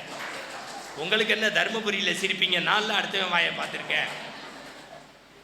இது மாதிரி சில பேர் நம்மளை அப்படியே க்ளோஸ் பண்ணுறதுக்குன்னே வருவான். வாரியார் சாமிகிட்ட எவ்வளவு கேள்வி கேட்டாலும் அவர் சொல்றாரு, தண்ணிக்கு கீழே சாமி இருக்கு, மாட்டு பாலில் இருக்கு, எல்லாம் சரி. ஆனால் இப்போ எல்லாமே குழந்தைங்களை வச்சு தான் அடுத்த தலைமுறை கேட்குது. கடவுள்னு ஒருத்தர் இருக்காருன்னா அதை கண்ணுக்கு காட்டு, கண்ணுக்கு காட்டு. காட்டாத கடவுளை நான் எப்படி ஏற்றுக்க முடியும்? எனக்கு ஒன்றும் புரியல. நான் ஒருமையுடன் திரு மலரடி நினைக்கின்ற உத்தமர்தம் உறவு வேண்டும்னு வள்ளலார படிக்கிறேன். உள்ளொன்று வைத்து புறமொன்று பேசுவார், உறவு களவாமை வேண்டும். வள்ளலார் தானே. ஏன்னா எல்லாம் சொல்ல வேண்டியிருக்கு, பயமா இருக்கு. ஆனா மனசு நல்லா இருக்கணும், உண்மை பேசணும், கடவுள்ங்கிறாரு. இருந்தாலும் அந்த கடவுளை யாருன்னு சொன்னாதானே குழந்தைங்களுக்கு புரியும்னாரு. டக்குன்னு பகவான் ராமகிருஷ்ணருடைய புஸ்தகம் கிடைச்சிச்சு. நீங்க வாழ்க்கையில படிக்க வேண்டிய புஸ்தகம் அர்த்தமுள்ள இந்து மதம். ஒவ்வொரு தமிழன் வீட்லையும் இருக்க வேண்டிய புஸ்தகம் கவியரசு கண்ணதாசனுடைய அர்த்தமுள்ள இந்து மதம். தயவு செய்து சொல்றேன், வாழ்க்கையில ஒரு தடவையாவது இதையும் காஞ்சி பெரியவருடைய தெய்வத்தின் குரலையும் படிச்சிருங்க. மனசே கெட்டு போகாது. நான் அடிக்கடி சொல்றது உண்டு, மரத்தின் கோணலை சரி செய்வது தச்சனின் கைநூல், மனத்தின் கோணலை சரி செய்வது இந்த மாதிரி கைநூல். நம்ம தலை குனிஞ்சு படிக்கும் போது வெளியில தலை நிமிர்ந்து நிற்கலாம், தலை குனிஞ்சு படிக்கும் போது தலை நிமிர்ந்து நிற்கலாம். ஒவ்வொரு தாள்னு அதை புரட்டக்கூடாது, நம்மளை காக்கிற வாள்னு நினைக்கணும் புஸ்தகங்களை. பகவான் ராமகிருஷ்ணருடைய விஷயங்களை எடுத்து தர்மபுரியில் ஒரு தலைப்பு கொடுத்துருக்காங்க. ஆன்மீகம்தான் ஆனந்தம்னு சொல்றாங்க. கடவுள் இருக்குங்கிறத பிள்ளைங்களுக்கு எப்படி சொல்றதுன்னு. அதுக்கு பகவான் ராமகிருஷ்ணர் சொல்றாரு, என் வாழ்க்கையவே சொல்லு, என் வாழ்க்கையவே சொல்லுன்னாரு. என்ன சாமி உங்க வாழ்க்கையிலன்னு எடுத்து படித்தேன். கல்கத்தாவில் காளி கோவில் இருக்கு, உங்க எல்லாருக்கும் தெரியும். ஒரு பெரிய தியான மண்டபம் இருக்கு, 500 பேர் உட்காந்துருக்காங்க. சாமி போய் அந்த நதி நீரில் குளிச்சுட்டு காளியை கும்பிட்டுட்டு வந்து கண்ணை மூடி இப்படி ஜபம் பண்றாரு. ஒரு 15 நிமிஷம் ஆயிருக்கு. ஒரு டாக்டர் உள்ளேந்து வந்திருக்காரு, அப்படின்னு கை தட்டி இருக்காரு, கண்ணை முழிச்சு பார்த்துருக்காரு. என்ன வேணும்னு இருக்காரு. நீங்க என்ன பண்ணிக்கிட்டு இருக்கீங்கன்னு கேட்டிருக்காரு. இல்லை கண்ணை மூடி காளியோட பேசிக்கிட்டு இருக்கேன்னாரு. கண்ணை மூடி காளியோட பேசிக்கிட்டு இருக்கேன்னாரு. நேராக அந்த ஹாலுடைய மையப்பகுதிக்கு போனார் டாக்டர். மகாஜனங்களே, இவரை நம்பி இன்னமே நீங்கள் வராதிங்க, இவர் நம்மளை முட்டாளாக்குறாரு, ஃபூலிஷ் ஆக்குறாரு. காளின்னு ஒன்று கிடையாது, காளியோட இவர் பேச முடியாது. அந்த காளியோட பேசினா என் கண்ணு முன்னாடி கொண்டு வந்து நிறுத்துன்ட்டாரு. இப்போ நம்மளாக இருந்தால் இப்படி கேள்வி கேட்டால் பயந்துருப்போம், சாய்ஸில் விட்டுருப்போம், படிச்சிருப்போம். கேட்டது யார்கிட்ட கேட்டாங்க? பகவான் ராமகிருஷ்ணர்கிட்ட. அவர் அடுத்த வார்த்தை கேட்டார், என்ன கேட்டீங்கன்னு. இல்லை கல்கத்தா காளியோட பேசுகிறேன், நீங்கள் அந்த காளியை என் கண்ணு முன்னாடி காட்டுங்கன்னு. அடுத்த வார்த்தை பகவான் கேட்குறாரு, நீங்கள் என்னவா இருக்கீங்கன்னாரு. ஐ ஆம் எ டாக்டர், ஐ ஆம் எ டாக்டர் அப்படின்னாரு. சூப்பர், உங்கள் கையை என் தலைக்கு மேலே வச்சு என்னைய ஒரு 2 நிமிஷம் டாக்டராக மாற்றுங்களேன்னாரு. உங்கள் கையை என் தலைக்கு மேலே வச்சு என்னைய டாக்டராக மாற்றுங்களேன்னாரு. அதுக்கு டாக்டர் ஒரு சிரிப்பு சிரிச்சிட்டு, ஓ ஸோ சாரி, இம்பாசிபிள், அப்படியெல்லாம் பண்ண முடியாது. நான் இங்கே டாக்டர் ஆகணும்னா அதுக்குன்னு சில படிப்பு இருக்குது, அதுக்குன்னு சில படிப்பு இருக்குன்னாரு. இப்போ பகவான் ராமகிருஷ்ணர் சொன்னார், 2 நிமிஷம் ஒரு டாக்டர் ஆன நீங்கள் உங்கள் கையை என் தலையில் வச்சு டாக்டர் ஆக்கிறதுக்கே படிக்கணும்னா, கண்ணுக்கு தெரியாத காளியோட பேசணும்னா அதுக்குன்னு சில படிப்பு இருக்குது, அதை படித்தா காளி உங்களோட பேசுவார், படிக்கிறீங்களான்னு கேட்டார். இப்போ டாக்டர் கீழே விழுந்து சாமி இருக்குன்னு நம்புறேன்னாரு. காற்றுங்கிறது நம்மளை தீண்டும், காற்றை கண்ணில் பார்க்க முடியாது, கடவுள்னு ஒருத்தன் இருக்கான். இப்போ இவர் என்ன கேட்பாரு, சஞ்சீவி ராயனோ இல்லை ஜெகன் சாரோ இல்லை மற்றவங்களோ ஐயாவோ என்ன கேட்பாங்க, எங்களுக்கு கடவுள் தமிழ்நாட்டில் எப்படி சொல்லி கொடுத்துருக்காங்கன்னா, ஈதல் இசைபட வாழ்தல் அதுவல்லது ஊதியமில்லை உயிருக்கு. திருக்குறள். அன்பில்லார் எல்லாம் தமக்குரியார், அன்புடையார் என்பும் உரியர் பிறருக்கு. என்பில் அதனை வெயில் போல காயுமே, அன்பில் அதனை அறம். அன்புதான் கடவுள், அன்புதான் கடவுள், அன்புதான் கடவுள். இப்போ முதல்ல சாமின்னு ஒன்று இருக்குன்னு நினைக்கிறோம். விநாயகருக்கு ஏன் தந்தை உடைஞ்சதுன்னு பார்த்தோம். கடவுளோட பேசணும்னா அதுக்குன்னு சில படிப்பு இருக்குன்னோ. எதிராக கடவுள்னா அன்பு தான் கடவுள்னா எப்படின்னா, ஒரு அருமையான புஸ்தகம் எழுதியிருக்காரு. நமக்கும் அவருக்கும் கருத்து முரண்பாடு இருக்கலாம், தப்பு இல்லை. ஆனால் தமிழ்நாட்டில் சில மனிதர்களுடைய மனம் நல்லா இருக்கணும்னா நம்ம ஆதரிக்க வேண்டிய எழுத்தாளர் பேச்சாளர் சுகி சிவம். இதை போடுங்க யூடியூப்பில், மணிகண்டன் சுகி சிவத்தை பாராட்டினார்னு. நம்ம சண்டை போட்டால் போடுறீங்கல்ல, எப்போதுமே ஆள் இல்லாத போது பாராட்டணும், இருக்கும்போது குறைய சொல்லணும். நான் மீண்டும் சொல்கிறேன், சுகி சிவத்துக்கு ஒரு கைத்தட்டு கொடுங்க. அருமையான புஸ்தகம் எழுதியிருக்கார். அன்பு தான் கடவுளுங்கிறோம். இந்த புஸ்தகத்திலேருந்தோ இந்த சாமி எழுதியிருக்காரு, அன்பே வாழ்வுன்னு. சாமின்னா இவர் தான் எனக்கு சாமி.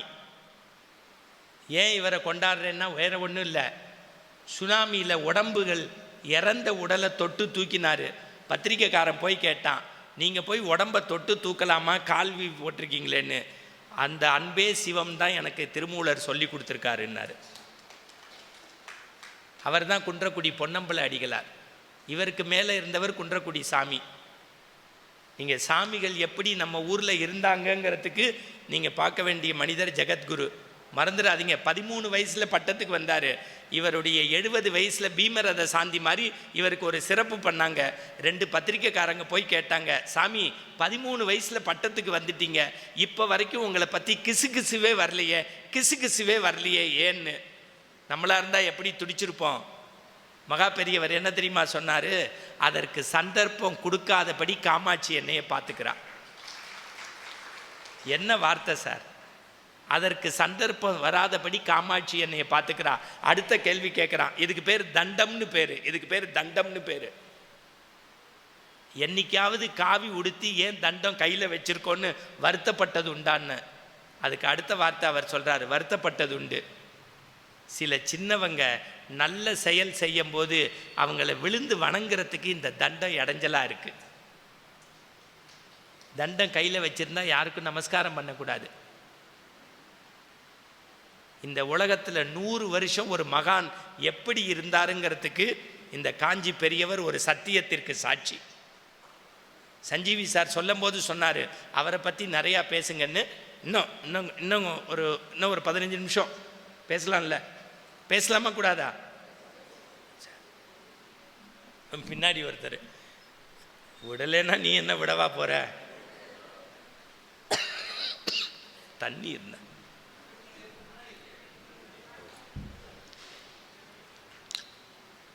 இது நமக்கு தண்ணியை பற்றியும் தெரியல, தண்ணி இருக்கிற இடமும் தெரியல. இப்போ என்ன சொன்னேன்? அன்பே அவர் ஒருத்தர், அன்பே சிவம் கமலஹாசன்.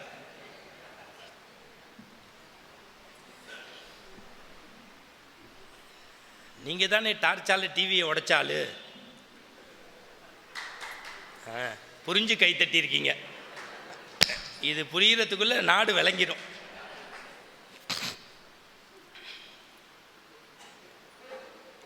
அன்பு தான் கடவுளுங்கிறது தான் உண்மை. இந்த ஆன்மீகத்தில் ஆனந்த வாழ்வு எப்போ வரும்னா உனக்குள்ள அன்பு இருந்தால் வரும். நான் சொல்லலை, மகா பெரியவர் சொல்கிறாரு, வேதத்தில் தர்மத்தில் என்ன சொல்லியிருக்கோ அதை தமிழ் இலக்கியத்தில் சரியாக சொன்ன ஒரு புஸ்தகம் உண்டுன்னா திருக்குறள். சொன்னது மகா பெரியவர், அதை கைப்பட எழுதியிருக்கிறது கீவா ஜெகநாதன், மறந்துடக்கூடாது.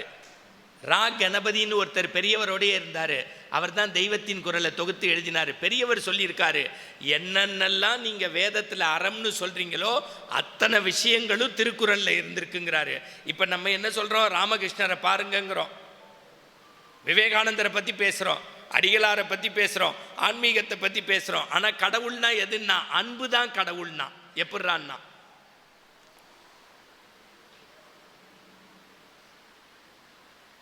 பாஞ்சாலி புகழ் காக்க தன் கை கொடுத்து, பாரத போர் முடிக்க சங்கை எடுத்து, பாண்டவருக்கு உரிமையுள்ள பங்கை கொடுத்து, நாம் படிப்பதற்கு கீதை எனும் பாடம் தந்தான்.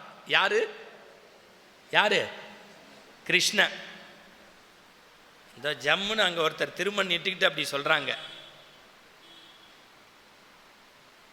அவனுக்கு பேர் பகவான் கிருஷ்ணன்னு பேர். அவன் தான் பகவத்கீதை தந்தான்.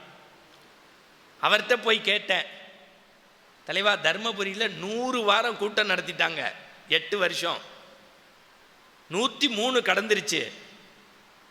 ஆன்மீகம் தான் ஆனந்தம்னு சொல்கிறதுக்கு என்னென்னா, அன்பா இருன்னு சொல்லி கொடு, அதுதான் ஆனந்தம். அன்பா இருன்னு சொல்லி கொடு, அதுதான் கடவுள்னாரு. எப்படின்னா, என் வாழ்க்கையை பற்றி சொல்லுன்னாரு. என்னத்தை சொல்கிறது? உலகத்தில் அடுத்தவனுக்காக தூது போன ஒரே ஆள் யாருன்னா பகவான் கிருஷ்ணன் தான். எங்கே போகிறாரு? அஸ்தினாபுரத்துக்கு போகிறாரு. எங்கே போனார்? அஸ்தினாபுரத்துக்கு போனார். இப்போ இப்படி வச்சுப்போம், இப்போ நான் ஜெகன் சார் வீட்டுக்கு சாப்பிட போகிறேன்னா சந்தோஷம். உங்கள் ஊர் எம்எல்ஏ வர்றாருன்னா இன்னும் பிரமாதமாக பண்ணுவாங்க. மந்திரியே வர்றாருன்னா ரொம்ப சந்தோஷம். பிரதம மந்திரி வந்தால் மோடி எங்கள் வீட்டில் சாப்பிட போகிறாருன்னு ரெடி பண்ணிடுவோம். ஜனாதிபதி முர்மு மேடமே வந்தால் ஊரே 2 பண்ணிடுவோம். என்னையை பொறுத்த வரைக்கும் பிரதம மந்திரியை விட ஜனாதிபதியை விட பெரிய ஜனாதிபதி யாருன்னா பகவான் கிருஷ்ணன். இப்போ எங்கே போகிறான்? அஸ்தினாபுரத்துக்கு போகிறான். எதுக்கு போகிறான்? தூது பேசுகிறதுக்கு போகிறான். யாருக்கு?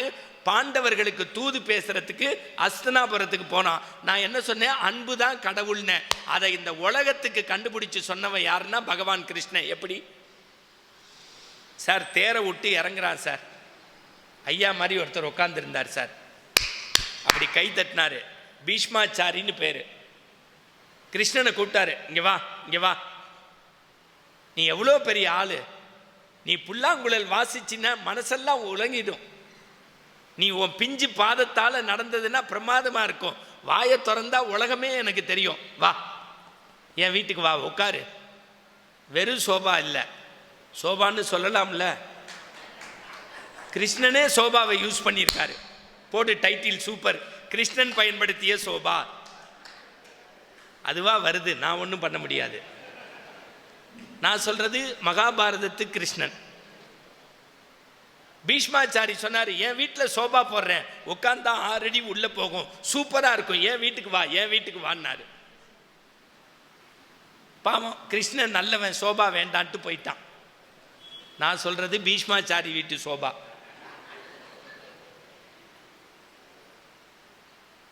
கிருபாச்சாரி பார்த்தான், கிருஷ்ணா என் வீட்டுக்கு வா. ஒருத்தனை தான் கட்சிக்கு கூப்பிடுறதுன்னா என்னமா கூப்பிடுறாங்க. நான் சொல்றது மகாபாரதம். தங்கத்தட்டு வெள்ளி ஸ்பூனு, சாப்பிடு சாப்பிடு சாப்பிடு சாப்பிடு சாப்பிடு, என் வீட்டுக்கு வா. தங்கத்தட்டு வெள்ளி ஸ்பூனு யாரு?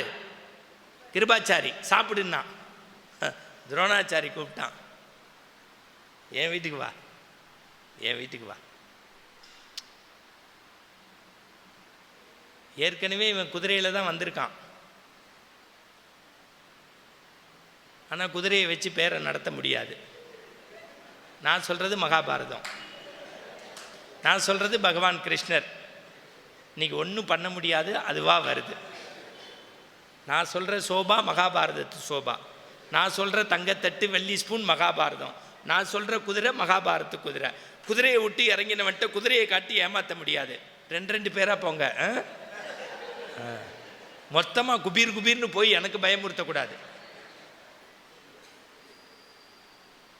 மறந்துடாதீங்க, அவன் தங்கத்தட்டு வெள்ளி ஸ்பூனுன்னா துரோணாச்சாரி. கிருபாச்சாரி சொன்னான், ஏ கிருஷ்ணா என் வீட்டுக்கு வாடா, 10 பெண்கள் காலை முக்குவாங்க, 20 பேர் கவரி வீசுவாங்க, அமிர்தத்தை கடைஞ்சி உனக்கு கொடுக்குறேன்னா. எப்போதுமே டிமாண்டு வந்தோடனே டக்குன்னு அக்செப்ட் பண்ணிக்க கூடாது, கொஞ்சம் விட்டு தான் பிடிக்கணும்.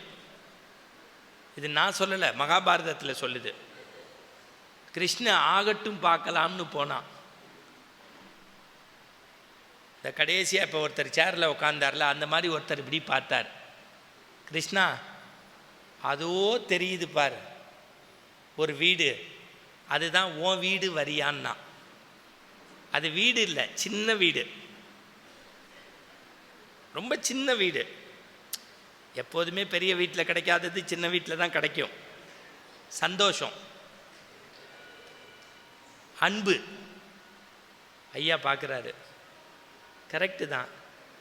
பல பேர் ஏன் சின்ன வீட்டுக்கு போகிறான்? அங்கே பாசம் இருக்கும், அன்பு இருக்கும், நேசம் இருக்குன்னு போகிறான். இப்போ டக்குன்னு கிருஷ்ணன் விழிச்சுக்கிட்டான். என்ன வார்த்தை சொன்ன திருப்பி சொல்லுன்னா, அதோ பார் தெரியுது உன் வீடு வரியான்னா. வீடு சின்னதாக இருக்கிறது முக்கியம் இல்லை, அவன் சொன்ன வார்த்தை என்ன, உன் வீடுன்னா. இப்போ கிருஷ்ணனுக்கு யோசிச்சான், பீஷ்மாச்சாரி, கிருபாச்சாரி, துரோணாச்சாரி அவன் வீட்டுக்கு கூப்பிட்டான். அஸ்தினாபுரத்தில் நான் பத்திரப்பதிவு, உலகத்திலேயே காசு இல்லாமல் பத்திரப்பதிவு அன்னைக்கே நடந்திருக்கு. அதுக்கப்புறம் இன்னைக்கு நடக்குது. எப்படி சரி பண்ணிட்டேனா? இப்போ சோபாவையும் சொல்லிட்டேன், பத்திரப்பதிவையும் சொல்லிட்டேன். ஒரு பையன் ஒன்றும் பண்ண முடியாது. யூடியூப்புக்காரங்களுக்கு சிரிப்பு, ஐயா இவன் எல்லா கட்சியிலையும் வாங்குவான் போலடா, சர்வசமயமாக பேசுகிறான். சார் அப்படித்தானே, நல்லது செஞ்சால் பாரு. பத்திரம் பதிகிறதுக்குள்ளே பல பேருடைய உயிர் போயிருக்கு சார். இந்த ஊரில் உயிர் போயிருக்கு.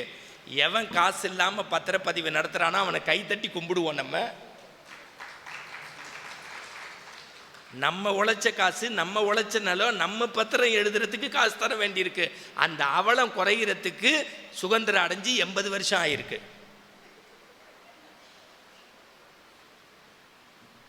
இப்போ எல்லாம் சரியாக போயிடுச்சு.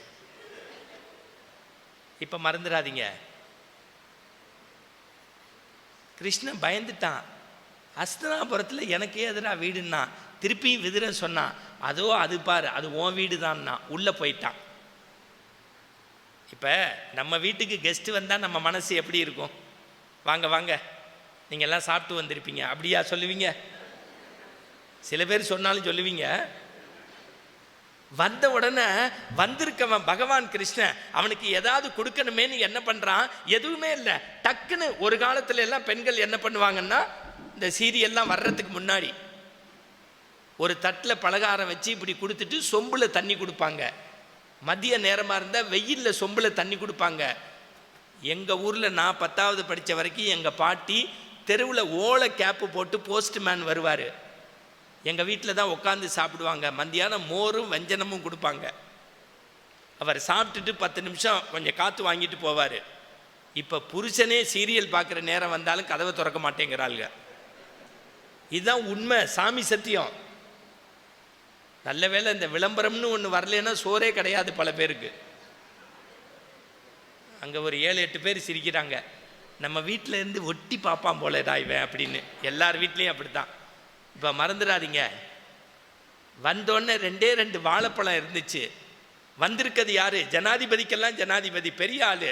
படபடப்பில் அப்படி தோலை பிரித்து கிருஷ்ணனுக்கு கொடுத்து பழத்தை கீழே போட்டுட்டான். அவன் அப்படி வாயில் வச்சான். சில பேர் வீட்டில் நமக்கு காஃபி குடிங்கன்னு கொடுப்பாங்க, நம்மளுக்கு உடனே குடிக்கக்கூடாது. இல்லை இல்லை வேண்டாம். சில பேர் அசடு வலிவான், பார்த்துருக்கேன், நான் குடிக்க மாட்டேன். சரி கொஞ்சமாக கொடுங்க, தூக்கி போட்டு மிதி, வேணும்னா வாங்கி குடி. அதில் நான் தண்ணி குடிக்கணுமேன்னு குடிக்கலை, காஃபி எப்படி குடிப்பேன்னு உங்களுக்கு குடிச்சு காட்டுறேன். இந்த பாருங்க, அப்படி 2 வரி குடித்தோன்னே இந்த வீட்டில் காஃபி கொடுத்த அம்மா சும்மா இருக்காது. கிட்டக்க போய் காஃபி எப்படி இருந்ததுன்னு கேட்போம். அந்த ஆளுக்கும் வெக்கமே இருக்காது. ஓசி காஃபி இல்லை, விஷத்துக்கும் அதுக்கும் வித்தியாசம் இருக்காது. இருந்தாலும் பேஷ் பேஷ் ரொம்ப நல்லா இருந்தது அப்படிம்பா, மூஞ்சி அஷ்ட கோணலில் வச்சுட்டு. அதே மாதிரி தான் இந்த விதுரன் பழம் கொடுத்தான், இதை சாப்பிட்ருக்கணும். ஆனால் கொடுத்தது என்ன கொடுத்தான்? வாழைப்பழ தோல். கொடுத்தவன் சும்மா இல்லை, நான் கொடுத்த பழம் எப்படி இருக்குன்னா பயந்துட்டான். 7 உலகத்தில் இந்த மாதிரி பழம் பார்த்தது இல்லைன்னா. வாயை பார்க்குறான், தோல். வாயில் என்ன இருந்தது? தோல். அதை பார்த்தோன்னே விதுரன் சொன்னான், மன்னிச்சுக்கோ மன்னிச்சுக்கோ, நீ வந்தது பரம்பொருள், என் வீட்டில் இருந்தது 2 பழம், அவசரத்தில் பிச்சு கொடுத்துட்டேன், மன்னிச்சுக்கோன்னா. அதுக்கு பகவான் கிருஷ்ணன் சொன்னான், நான் ஆயர்பாடியில் கோபியரோடு விளையாண்டுக்கிட்டு இருப்பேன். என் தாய் யசோதை கூப்பிட்டு கோக்களுக்கு பழம் கொடுப்பா, கோன்னா பசு, நான் கொடுக்குறேன்னு சொல்லிட்டு பழத்தை சாப்பிட்டு தோலை கொடுப்பேன். இப்போ எனக்கே நீ டெஸ்ட் வச்சுட்ட, போடா போடா போடா. நல்லா பேசிக்கிட்டே இருந்தால் நேரம் போகிறதே தெரியாது. ஐயா சொல்கிறாரு, நேரம் போகிறது தெரியாது, நீ உட்காந்து பாரு அப்போ தெரியும். சார், மாதத்தில் 10 நாள் நான் கூட்டம் பேசுகிறேன், நான் சேலஞ்சு பண்ணுறேன். ஒரு ஆன்மீக கூட்டத்தை ஒரு 1.5 மணி நேரம் அட்டன்டிவாக உண்மையிலேயே ஜனநாயகம் படத்தை விட பிரமாதமாக பார்க்குற கூட்டம் இந்த கூட்டம். இதுக்கு மேலெல்லாம் கூட்டம் நடத்தி ஜெயிக்க முடியாது. நீங்கள் பேசினதோட டபுள் பேமெண்ட் கொடுக்கணும். உயிரை கொடுத்துட்டு வந்திருக்கேன். பொருளாளர் சொல்கிறாரு, இன்னும் முதலுக்கே உனக்கு ரெடி ஆகலை, அப்புறம் என்ன இன்னொன்று. இப்போ நல்லா கேளுங்க. நல்லா பேசிக்கிட்டே இருந்தால் பசிச்சிச்சு. பகவான் கிருஷ்ணன் சொல்கிறான், டே எனக்கு பசிக்குதுடா, சாப்பிட ஏதாவது கொடுன்னா. நம்ம வீட்டுக்கு ஒருத்தர் வந்துட்டாலே நமக்கு மகிழ்ச்சி. அதுவும் ஜனாதிபதி நம்ம வீட்டில் சாப்பிட்றேன்னு சொன்னால் நமக்கு எவ்வளோ மகிழ்ச்சி இருக்கும். வந்திருக்கவன் பரம்பொருள், என் வீட்டில் நீ சாப்பிட போறியான்னு சந்தோஷப்படணும்ல. அவன் சொன்னான், உனக்கு குசும்பு ரொம்ப ஜாஸ்தி, நானே உஞ்சி வர்த்தி, அடுத்த வேலை சோத்துக்கு வழி இல்லை, 4 பேர்த்த உஞ்சி வர்த்தி சோறு வாங்கி சாப்பிட்றேன், என் வீட்டில் நீ சாப்பிடணும்னா ஒன்றே ஒன்று கிடைக்கும், உப்பு கஞ்சி குடிப்பியான்னா. நான் இன்றைக்கி சொல்கிறேன் உங்களுக்கு, நான் கூட ஒரு காலத்தில் டாட்டா பிர்லானி அம்பானி வீட்டில் தான் பிறக்கணும்னு நினச்சேன். அடுத்த வேலை சோத்துக்கு வழி கிடையாது. இப்போ எனக்கு சோறு சாப்பிட நேரம் இல்லாதபடி கடவுள் நல்லா வச்சுருக்கான். அது தமிழ் போட்ட பிச்சை. இன்றைக்கும் சொல்கிறேன், எந்த ஸ்டார் ஹோட்டலில் சாப்பிட்ற அளவுக்கு நமக்கு வசதி இருந்தால் கூட அம்மா கொடுக்குற ஜுரத்துக்கு குருணை கஞ்சியும் அந்த மாவுடு ஊறுகாக்கி இணையா உலகத்தில் ஒரு பிரசாதம் கிடையவே கிடையாது. அம்மான்னா அம்மா தான், அம்மா தான் சின்னம்மா. மறந்துடாதீங்க, நீ கஞ்சி ஊற்றி கொடுத்தேன்ல பாத்திரம், அதை வாய்க்கிட்ட நீ கொண்டு போகலாம், குடிக்கக்கூடாது. ஏன் தெரியுமா? எங்கள் வீட்டில் இருக்க ஒரே குவலை அதுதான், அது எச்ச பாத்திரம். உனக்கு எச்சையில் படையல் வச்சேன்னா எனக்கு பாவம், தயவு செய்து கொடுத்துருன்னா. இப்போ வந்திருக்க பரம்பொருள் கேட்டான், கொன்றுவேன். ஏற்கனவே 3 மணி நேரம் உன் வீட்டில் பேசியிருக்கேன். அடி வைத்த கிள்ளுது பசி, நீ எதை கொடுத்தாலும் அமிர்தமாக இருக்கும் கஞ்சின்னொன்னே சரின்னே. இப்போ பாத்திரம் இல்லைங்கிற, எனக்கு கஞ்சி வேணுமேன்னா.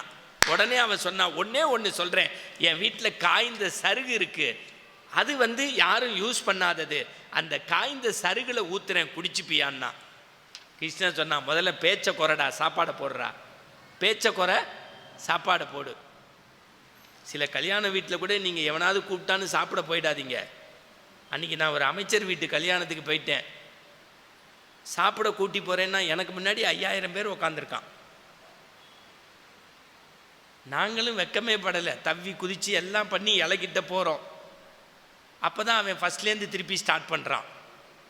மோர் வாங்கிட்டான், திருப்பி சாம்பார் கொடுங்கங்கிறான். சமயக்காரன் கேட்டான், நீங்கள் போன பந்தியில் சாப்பிட்டீங்களேன்னு. அதுக்கு அவன் சொன்னான், நான் அடுத்த பந்திக்கு வர்றதும் வராததும் உன் கையில் இருக்குது, ஊத்துறா அப்படின்னா. இந்த கல்யாண வீட்டிலெல்லாம் நான் இப்போ போனாலே சாப்பிட்றதில்ல தெரியுமா? உண்மையிலேயேங்க காக்கா கூட்டங்கிறத அங்கே தான் நான் பார்க்குறேன்.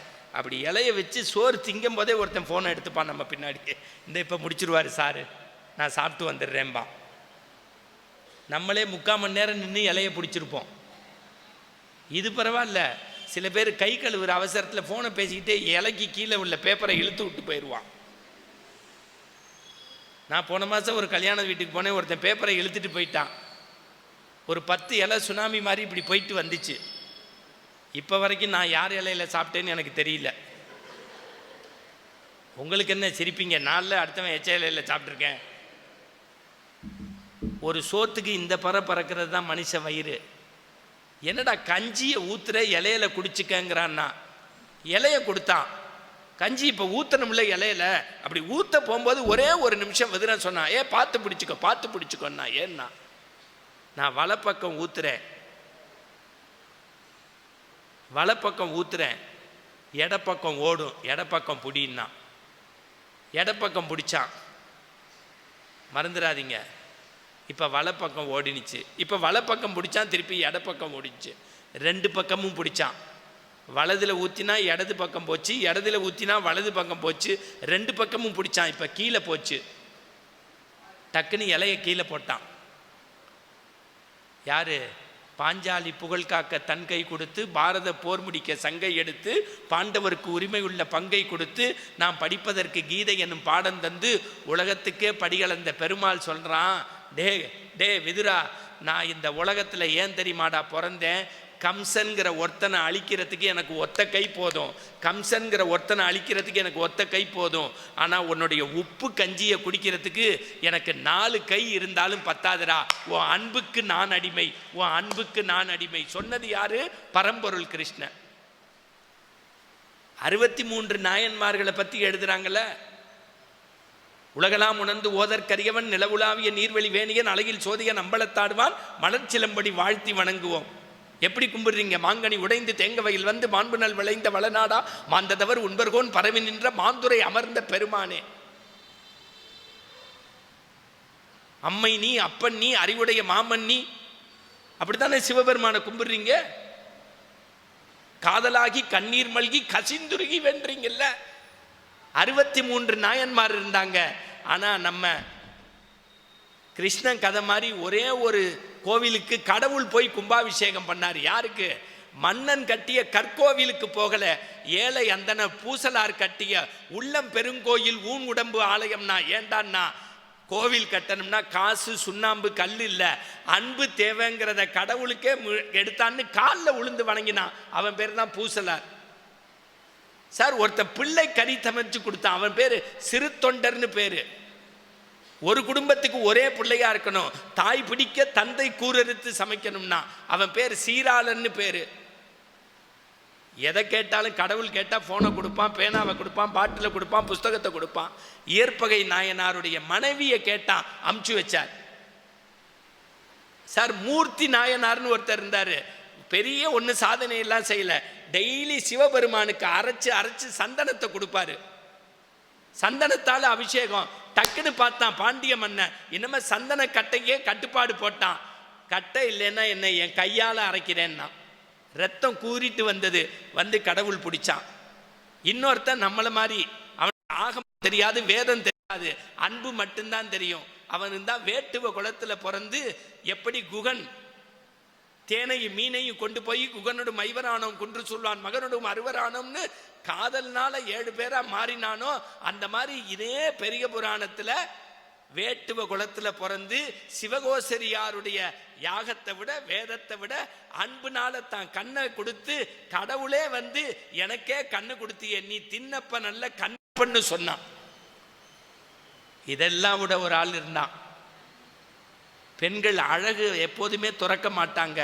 அழகை திறந்து பேய் உருவை எடுத்து தலையாலேயே கைலேங்கிரி அடைஞ்சோன்ன சிவபெருமான் சொன்னார், எம்மை பேணும் அம்மை காணாரு. நான் இப்போயும் சொல்கிறேன், ஆண்கள் பக்தியை விட பெண்கள் பக்தி ஜாஸ்தி. நம்மால் கூட சபரிமலைக்கு போயிட்டு பம்பாக்கு வந்தோடனே மாலையை கலட்டிட்டு குற்றாலம் போய் குளிச்சுட்டு வந்துடுவான். ஆனால் பெண் மாலையே போட மாட்டா, காவியே கட்ட மாட்டா. வீட்டில் புருஷன் வர்ற வரைக்கும் வெயிட் பண்ணி பாத பூஜை பண்ணி உள்ள தேங்காய் முடியை வாங்கி வச்சு நெய்யை விளக்கேற்றி சாமி கும்பிடுவா. அதை தான் பதிபக்தி இறைபக்தி, ரெண்டுலேயும் பெண்கள். நீங்கள் அப்படி இருந்து பார்க்கணும். நான் இப்படி என் பேச்சை முடிக்கிறேன். இப்போ தான் உங்களுக்கு உயிர் வருது, முடிச்சுடுவேன் ஒன்று. நான் திருப்பி சொல்கிறேன், நான் எதை பற்றியுமே கவலைப்படல. 7:10 தொடங்கியிருப்பேன். 7:15 வைங்க. என் கடிகாரத்தில் 8:50 ஆக போகுது. ஒரு சினிமாவை விட 400 கோடி போட்டு எடுக்கிற சினிமாவை விட இன்றைக்கி இந்த ப்ரோக்ராம் சக்ஸஸ் என்னையை பொறுத்த வரைக்கும். கேட்கணும்னு நினச்ச யாரும், ஏன்னா உங்களுக்கு வயது பிரச்சனை இருக்குது, இயற்கை உபாதை இருக்குது. இடையில நானாவது தண்ணி குடிக்கிறேன். இப்போ கூட நான் குடிக்கலை, குடித்து காட்டுறேன். இத்தனையும் விட்டுட்டு நீங்கள் உட்காடுறீங்க. பெண்கள்கிட்டையும் உங்கள்கிட்ட சொல்கிறேன், அதுவும் இந்த மாதம் என்ன மாதம்? ஆடி மாதம். ஆடி வந்தாலே எனக்கு பயமாக இருக்கும். எங்கே போனாலும் என் மனைவி கடைசி வெள்ளிக்கிழமை வெளியில் போகாதேம்பா. சத்தியமாக போன வருஷம் என் வீட்டில் அப்படி தான் நடந்தது. பெரிய ஒரு மஞ்ச வேட்டியை எடுத்துகிட்டு வந்துட்டா. எதுக்குமான்னு இல்லை, எங்கள் அம்மாவுக்கு தலை கிறுக்கிறுன்னு சுற்றுது, நீங்கள் மாரியம்மாவுக்கு விரதம் இருந்தால் நல்லதான்னா. நான் சொன்னேன், உங்கள் அம்மாவே 90, அவங்க அம்மா 117 கின்ன சாதனை. அது எப்போ போகும்னு நான் வேண்டிக்கிட்டு இருக்கேன், நீ என்னடின்னு. அப்படிலாம் சொல்லக்கூடாதுங்க மாமா. மாப்பிள்ளை விரதம் இருந்தால் மாமியாருடைய அம்மாவுக்கு நல்லதான்னா. வேறு ஏதாவது வேண்டியிருக்கீங்களான்னு கேட்டேன். அதெல்லாம் ஒன்றும் இல்லை மாமா, கடைசி நாள் உங்களுக்கு அழகு குத்துறேன்னு வேண்டியிருக்கேன்னா. எதுக்குமான்னே. இல்லை, என் தங்கச்சிக்கு, கடைசி தங்கச்சிக்கு வரனே அமைய மாட்டேங்குது. ஒருத்த நாட்டில் கேட்குறாங்க, தருமபுரியில் கேட்குறாங்க, கிருஷ்ணகிரியில் கேட்குறாங்க, தஞ்சாவூரில் கேட்குறாங்க, மானாமதுரையில் கேட்குறாங்க, உள்ளூரில் ஒரு பயிலும் கேட்கல. வரனே அமைய மாட்டேங்குது. மச்சினனுக்கு குத்தினா, மாப்பிள்ளைக்கு குத்தினா மச்சினிச்சிக்கு கல்யாணம் நடக்குமான்னா. வேறு எதுவும் வேண்டியிருக்கேன்னே. அதெல்லாம் ஒன்றும் இல்லை மாமா, நீங்கள் 9ஆம் திருவிழா அன்றைக்கி தீச்சட்டி மட்டும் எடுத்துகிட்டு வரணுன்னா. இது இருக்குன்னு என் தம்பிக்கு டிசிஎஸில் விப்ரோவில் ஒரு வேலை கிடைக்கணும்னு. ரொம்ப மகிழ்ச்சிடி. இடுப்பில் காவி, மஞ்சள் துணி, இங்கே ஃபுல்லாக வேப்பலை, கையில் நெருப்பு சட்டி, நாக்கில் கொஞ்சம் நினச்சி பாருங்கள் அழகு. இவ்வளவும் நான் பண்ணுவேன், வேறு எதுவும் மான்னேன். அதெல்லாம் ஒன்றும் இல்லை மாமா. கடைசி நாள் 12ஆம் திருவிழாவுக்கு மட்டும் 20 அடி பூக்குழி போட்டிருப்பாங்க. நீங்கள் அப்படியே குதித்து மிதித்து வந்துட்டால் போதுமாம்மான்னா. நான் சொன்னேன், இவ்வளவு நான் பண்ணுறேன், நீ என்ன பண்ணுவேன்னு. அதெல்லாம் சொல்லாதீங்கோ. என் சொந்தக்கார லேடிஸ்லாம் சேர்த்து வச்சு நீங்கள் குதித்து மிதித்து வரும்போது நான் ஒவ்வொன்று உழவு போடுவேன்னா. நீங்கள் பெண்களை சாதாரணமாக ஆடி வெள்ளின்னு கோவிலில் பூஜை நடக்கும் பார்த்துருக்கீங்களா?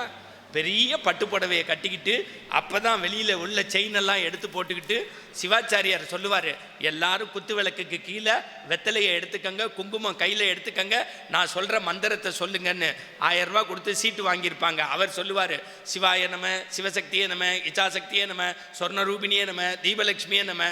அது வரைக்கும் நல்லா போகும். ஏண்டி அலமேலோ, போன வருஷம் 1000 ரூபா கொடுத்தோம், லட்டு எவ்வளோ பெருசாக இருந்தது. இந்த வருஷம் பொருளாளர் சிவாய நம்ம, சிவசக்தியை நம்ம, இத்தனை உண்டு ஐயர் குடுமி மாதிரி போட்டிருக்கான். சிவாய நம்ம, சிவசக்தியை நம்ம, இச்சாசக்தியை நம்ம. போன வருஷம் சில்வரில் டப்பா கொடுத்தாங்க. இந்த வருஷம் செக்ரட்டரி பார்த்து பிளாஸ்டிக் டப்பா வாங்கியிருக்கான், விளங்கவே மாட்டான். சிவாய நம்ம, சிவசக்தியை நம்ம, இச்சாசக்தியை நம்ம. போன வருஷம் 3 பிரசாதம், இந்த வருஷம் 1 பிரசாதம். இவங்களுக்கெல்லாம் சாமி தான் கூலி கொடுக்கணும். சிவாய நம்ம, சிவசக்தியை நம்ம. எங்கே ஆடி வெள்ளியில் ஆன்மீகமாக இருந்தாலும் சரி, ஆனந்தமாக இருந்தாலும் சரி, மனதில் ஒழுக்கமும் அன்பும் கடவுள் இருக்காங்கிற நம்பிக்கை வேணும். கொஞ்சம் நிமிர்ந்து உக்காந்துக்கங்க. சில பேர் ஆன்மீகம்னா என்ன நினைக்கிறோம், டிஃபன் வந்திருக்கும்ல சார், சரி, ஏன்னா எனக்கு ஏன் கவலை, மெட்ராஸ் வரைக்கும் பசியோடு போகணுமேன்னு. இந்த 3 பேருக்கு ஒரு கைத்தட்டு கொடுத்துருங்களேன் சார். நான் அவங்கள ஏதோ குஷிப்படுத்தணும், சந்தோஷப்படுத்தணுங்கிறதுக்காக சொல்லலை. இவங்கள மாதிரி வயசுடைய இளைஞர்கள் இன்றைக்கி எப்படி இருக்காங்கன்னு தெரியும். இந்த மண்ணில் ஒரு 1000 பேர் மாதந்தோறும் நல்ல விஷயம் கேட்கணுங்கிறதுக்கு பணம் ஒருத்தர் கொடுக்கலாம் சார், 2 பேர் ஃப்ளெக்ஸ் அடித்து கொடுக்கலாம், 4 பேர் போஸ்டர் கொடுக்கலாம், 2 பேர் சால்வை வாங்கி கொடுக்கலாம், ஒருத்தர் கல்யாண மண்டபம் கொடுக்கலாம், 4 பேர் யூடியூப்பில் எடுக்கலாம். ஆனால் 1000 பேர் வந்து போகிறதுக்கு ஒருத்தர் வேலை செய்யணும்ல. இந்த மாதிரி பெரிய மனுஷங்களையும் கையில் பிடிச்சிக்கிட்டு இந்த 3 பேரும் இந்த மண்ணுக்கு நல்லது செய்கிறாங்கல்ல, அவங்க நல்லா இருக்கணும்னு நம்ம வேண்டிப்போம் சார். இதை விட ஒரு பெரிய வேள்வியெல்லாம் எதுவும் நடத்த முடியாது. இன்றைக்கி நல்லது செய்கிறதுக்கு கூட போட்டி பொறாமைகள் இல்லாட்டியும் கூட, செய்கிறத ஆதரிக்காட்டியும் கூட கட்டையை போட்டு தடை பண்ணுறதுக்கு லட்சம் பேர் இருக்கான். நல்லது செய்கிறீங்கல்ல, அது போதும். செவிக்கு உணவு இல்லாத போது சிறிது வயிற்றுக்கும் ஈயப்படும். கவிஞர் வாலி வைஷ்ணவ சம்பிரதாயத்தில் பிறந்தவர். உங்களுக்காக சொல்கிறேன், திருமண் இட்டுக்கணும். ஆனால் அவர் பார்த்தீங்கன்னா எப்போதும் குங்குமம் தான் வச்சுப்பார், குங்குமம் தான் வச்சுருப்பார். 2 நிமிஷத்தில் பேச்சை முடிச்சிருவேன். உண்மையிலுமே திருப்பி திருப்பி சொல்கிறேன், நான் நல்லா பேசுகிறேன்னு சொல்ல மாட்டேன், நீங்கள் நல்லா கலையாமல் கேட்குறதுனால என்னால் பேச முடியுது. நான் ஒரு தடவை வந்தால் 2 புது செய்தியாவது சொல்லிட்டு போகணும். நான் அப்படி தான் நினைப்பேன். நிகழ்ச்சி முடிஞ்சோன்னே எங்களுக்குன்னு சில மரியாதை செய்கிறாங்கல்ல, அந்த மரியாதைக்காவது உழைக்கிறதுக்கு ஊதியம் வாங்கிறது முக்கியம் இல்லை, அந்த ஊதியத்துக்கு உழைச்சிட்டு போகணுன்னு நினைக்கிறேன். 4 குழந்தைங்களுக்கு நல்ல விஷயம் உள்ளே போகணும்னு நினைக்கிறேன். தமிழ்நாட்டு மேடைகளில் நான் திருப்பி திருப்பி சொல்கிறேன், நல்லது சொன்னால் கேட்குறதுக்கு ஆடியன்ஸ் தயாராக இருக்காங்கங்கிறதுக்கு தர்மபுரியும் ஒரு எடுத்துக்காட்டு. இதுதான் உண்மை, சத்தியம். கவிஞர் வாலி சாகிறதுக்கு 8 நாளைக்கு முன்னாடி அவர் வீட்டுக்கு போனேன். இதோட பேச்சை நிறைவு செய்கிறேன், ஏன்னா மறந்துடுவேன் புஸ்தகத்தை.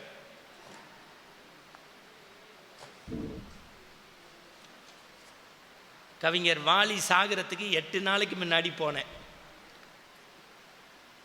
ஐயா, நீங்கள் வைஷ்ணவ சம்பிரதாயம், எல்லா கோவிலுக்கும் போகிறீங்க, சிவன் கோவிலுக்கும் போகிறீங்க, பிள்ளையார் முருகன் எல்லாத்தையும் பார்க்குறீங்க, ரொம்ப எல்லாத்தையும் அன்பு செலுத்துறீங்க. இப்போ நாளைக்கு நான் செவ்வாய் புதன் 2 நாள் ஸ்ரீலங்கா போகிறேன், அதையும் சொல்லிக்கிறேன். அங்கே ஆடி வேல்னு பேர். ஸ்ரீலங்காவில் கந்த சஷ்டி ரொம்ப பிரம்மாண்டமாக நடத்துவாங்க. ஆடி வேல்னு நடத்துவாங்க. பம்பளப்பட்டி கதிரேசன் மண்டபத்தில் சாமியை அலங்காரம் பண்ணி வச்சுருவாங்க. 3 நாள் அங்கேயே மக்கள் உட்காந்து கேட்டு பேச்சு, அங்கேயே குளித்து சாப்பிட்டு அங்கேயே விடாது நடக்கும் நிகழ்ச்சி. அது மாதிரி வாலி சாரை அந்த ஊருக்கு கூப்பிடுறதுக்காக பேசுகிறதுக்கு நானும் எழுத்தாளர் மைப்பா நாராயணன், துக்ளக்கில் ரமேஷ்னு ஒருத்தர் எழுதுவார். இப்போ நீங்கள்லாம் பார்த்தீங்கன்னா டிவி விவாதத்தில் 3 பேரும் தான் போயிருக்கோம். 1000 பாட்டுக்கு மேலே எழுதிட்டார் வாலி, மறந்துடாதீங்க, 1000 பாட்டுக்கு மேலே எழுதிட்டார். 3 முதலமைச்சருக்கு சினிமாவுக்கு எழுதினவர். அவருக்கு சாகிற வரைக்கும் பாஸ்போர்ட் கிடையாது, ஒரு ஃபாரின் கூட போனதில்லை. அதுக்கு ஒரே வார்த்தை சொல்லிட்டாரு, எங்கள் முன்னோர்கள் கடல் தாண்டி போகக்கூடாதுன்னாங்க, நான் போகிறதில்லைன்ட்டார். நான் மிரண்டு போயிட்டேன். ஐயா, எவ்வளவு லட்சம் தந்து உங்களை கூப்பிடுறேங்கிறாங்க. ஒரே ஒரு கூட்டத்துக்கு அவருக்கு அன்றைக்கி பேசப்பட்ட தொகை 4 லட்சம் ரூபா. ஒரே ஒரு கூட்டம். நான் ரசித்த கவிதை தலைப்பு வரைக்கும் ரெடி பண்ணிட்டாங்க. அவர் ஒரு புஸ்தகத்தை கொடுத்து படிங்கன்னாரு. அதுதான் இன்னைக்கு ஆன்மீகத்தில் ஆனந்தத்தினுடைய நிறைவு செய்தி. அது இப்போ அவருடைய வாழ்க்கை வரலாறாக புஸ்தகமாக வந்திருக்கு. இந்த நெல்லை ஜெயந்தான்னு ஒரு கவிஞர், அவருடைய புத்தகம் பேட்டி இதெல்லாம் நிறையா பண்ணிக்கிட்டு இருக்காரு. அவர்கிட்ட கூட அது கிடைக்கும்னு நினைக்கிறேன். இது நடந்த செய்தி. சாட்சி நான், மைப்பா நாராயணன், விகடன் ஜூவிலெல்லாம் எழுதினார். மைப்பான்னு கழுகாரெலாம் எழுதுவார். துக்ளக் ரமேஷ் 3 பேர் போயிருக்கோம். அந்த புஸ்தகத்தை எடுத்து கொடுத்தாரு. அதில் ஒரு பக்கத்தில் எழுதியிருக்கதை அப்படியே சொல்கிறேன். இரவு 7 மணி என் வீட்டுக்கு ஒரு ஸ்லிப்பு வந்தது, ஒரு பேப்பர். அன்புள்ள வாலி, அவசர உதவிக்கு 250 ரூபாய் பணம் கொடுக்கவும், இப்படிக்கு இளங்கோ. அன்புள்ள வாலி, அவசரத்திற்கு பணம் கொடுக்கவும், இப்படிக்கு இளங்கோ. தேவைப்படும் தொகை 250. அந்த இளங்கோ யாருன்னா, தமிழ்நாட்டில் பெரிய கதையாசிரியர், கலைஞரும் அவரும் தான் போட்டி போட்டு எழுதுவாங்க. படத்துக்கு 10 லட்சம் ரூபா வாங்குறவர். எவ்வளோ கேட்டு விட்டுருக்காரு? எவ்வளோ? அடுத்த வரி எழுதுகிறாரு, அன்றைக்கு இரவு முடிவு செய்தேன், பணம் நிலையில்லாதது. காலைல எந்திரிச்சாராம், பல்லு விளக்கினாராம், காமாட்சி குங்குமம் தான் வைப்பாராம். அப்படி வச்சுட்டு விஸ்வநாதன் சார் வீட்டுக்கு பாட்டு எழுத போனேன். அவர் டியூன் சொல்கிறாரு, எனக்கு பாட்டு பிடி வரல. அண்ணா ஒரு வெத்தலை பாக்கு போட்டு வரேன்னு வெளியில் போனேன். ஒரு வெத்தலை பாக்கு போட்டு வரேன்னு வெளியில் போனேன். மாடி படியிலேருந்து ஒரு குரல் கூப்பிட்டுச்சு, வாலி சார், வாலி சார், உங்கள் டிரைவர் அமுச்சு எனக்கு ஒரு பர்க்லி சிகரெட் வாங்கி தர சொல்கிறீங்களான்னு. யாருன்னு எட்டி பார்த்தேன்.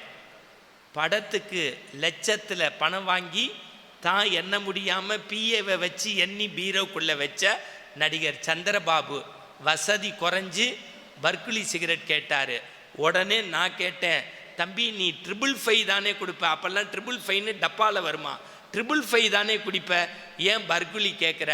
அதுக்கு சந்திரபாபு சொன்னாராம், என் காசில் குடிக்கும்போது 555, இப்போ உங்கள் ஓசி காசில் குடிக்கிறேன், என்ன செய்கிறது, ஒட்டு கொடுத்தன மாடியில் இருக்கேன், ஒரு பர்குலி ஏற்பாடு பண்ணுங்க. அப்போது தான் தெரிந்து கொண்டேன் பணம் இன்னும் நிலையில்லாதது. நேராக போனேன், அண்ணன் பாட்டு 2 நாள் கழித்து எழுதிக்கலான்னு வீட்டுக்கு போயிட்டேன். அவர் சொல்கிறத அப்படியே சொல்கிறேன். 2 ரவுண்டு போட்டேன். படுக்க போனேன். 9 மணி ராத்திரி யாரோ கதவை தட்டினாங்க.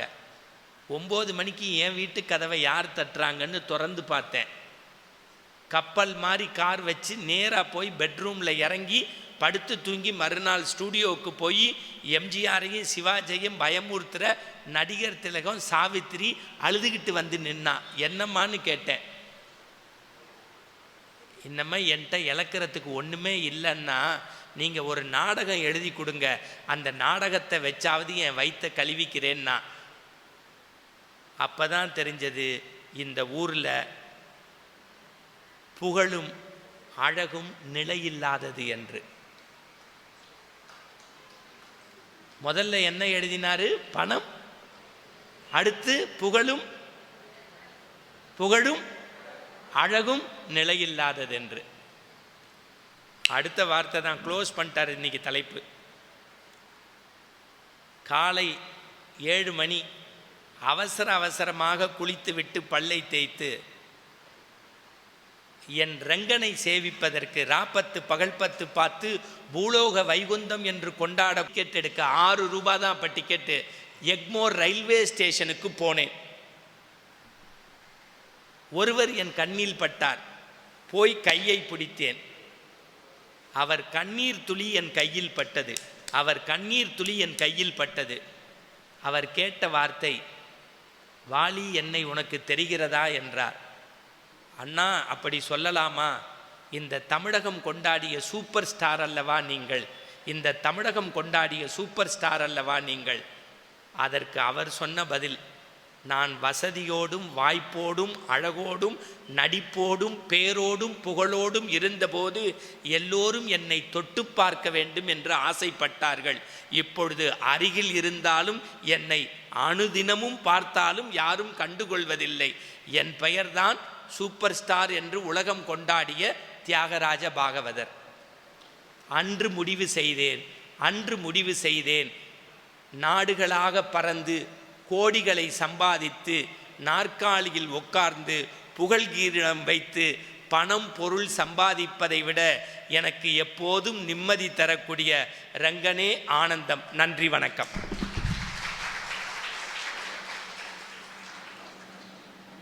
இந்த தகவல் உங்களுக்கு பிடிச்சிருந்தா லைக் பண்ணுங்க, உங்க ஃப்ரெண்ட்ஸுக்கு ஷேர் பண்ணுங்க, மறக்காம எங்க சேனலுக்கு சப்ஸ்கிரைப் பண்ணுங்க.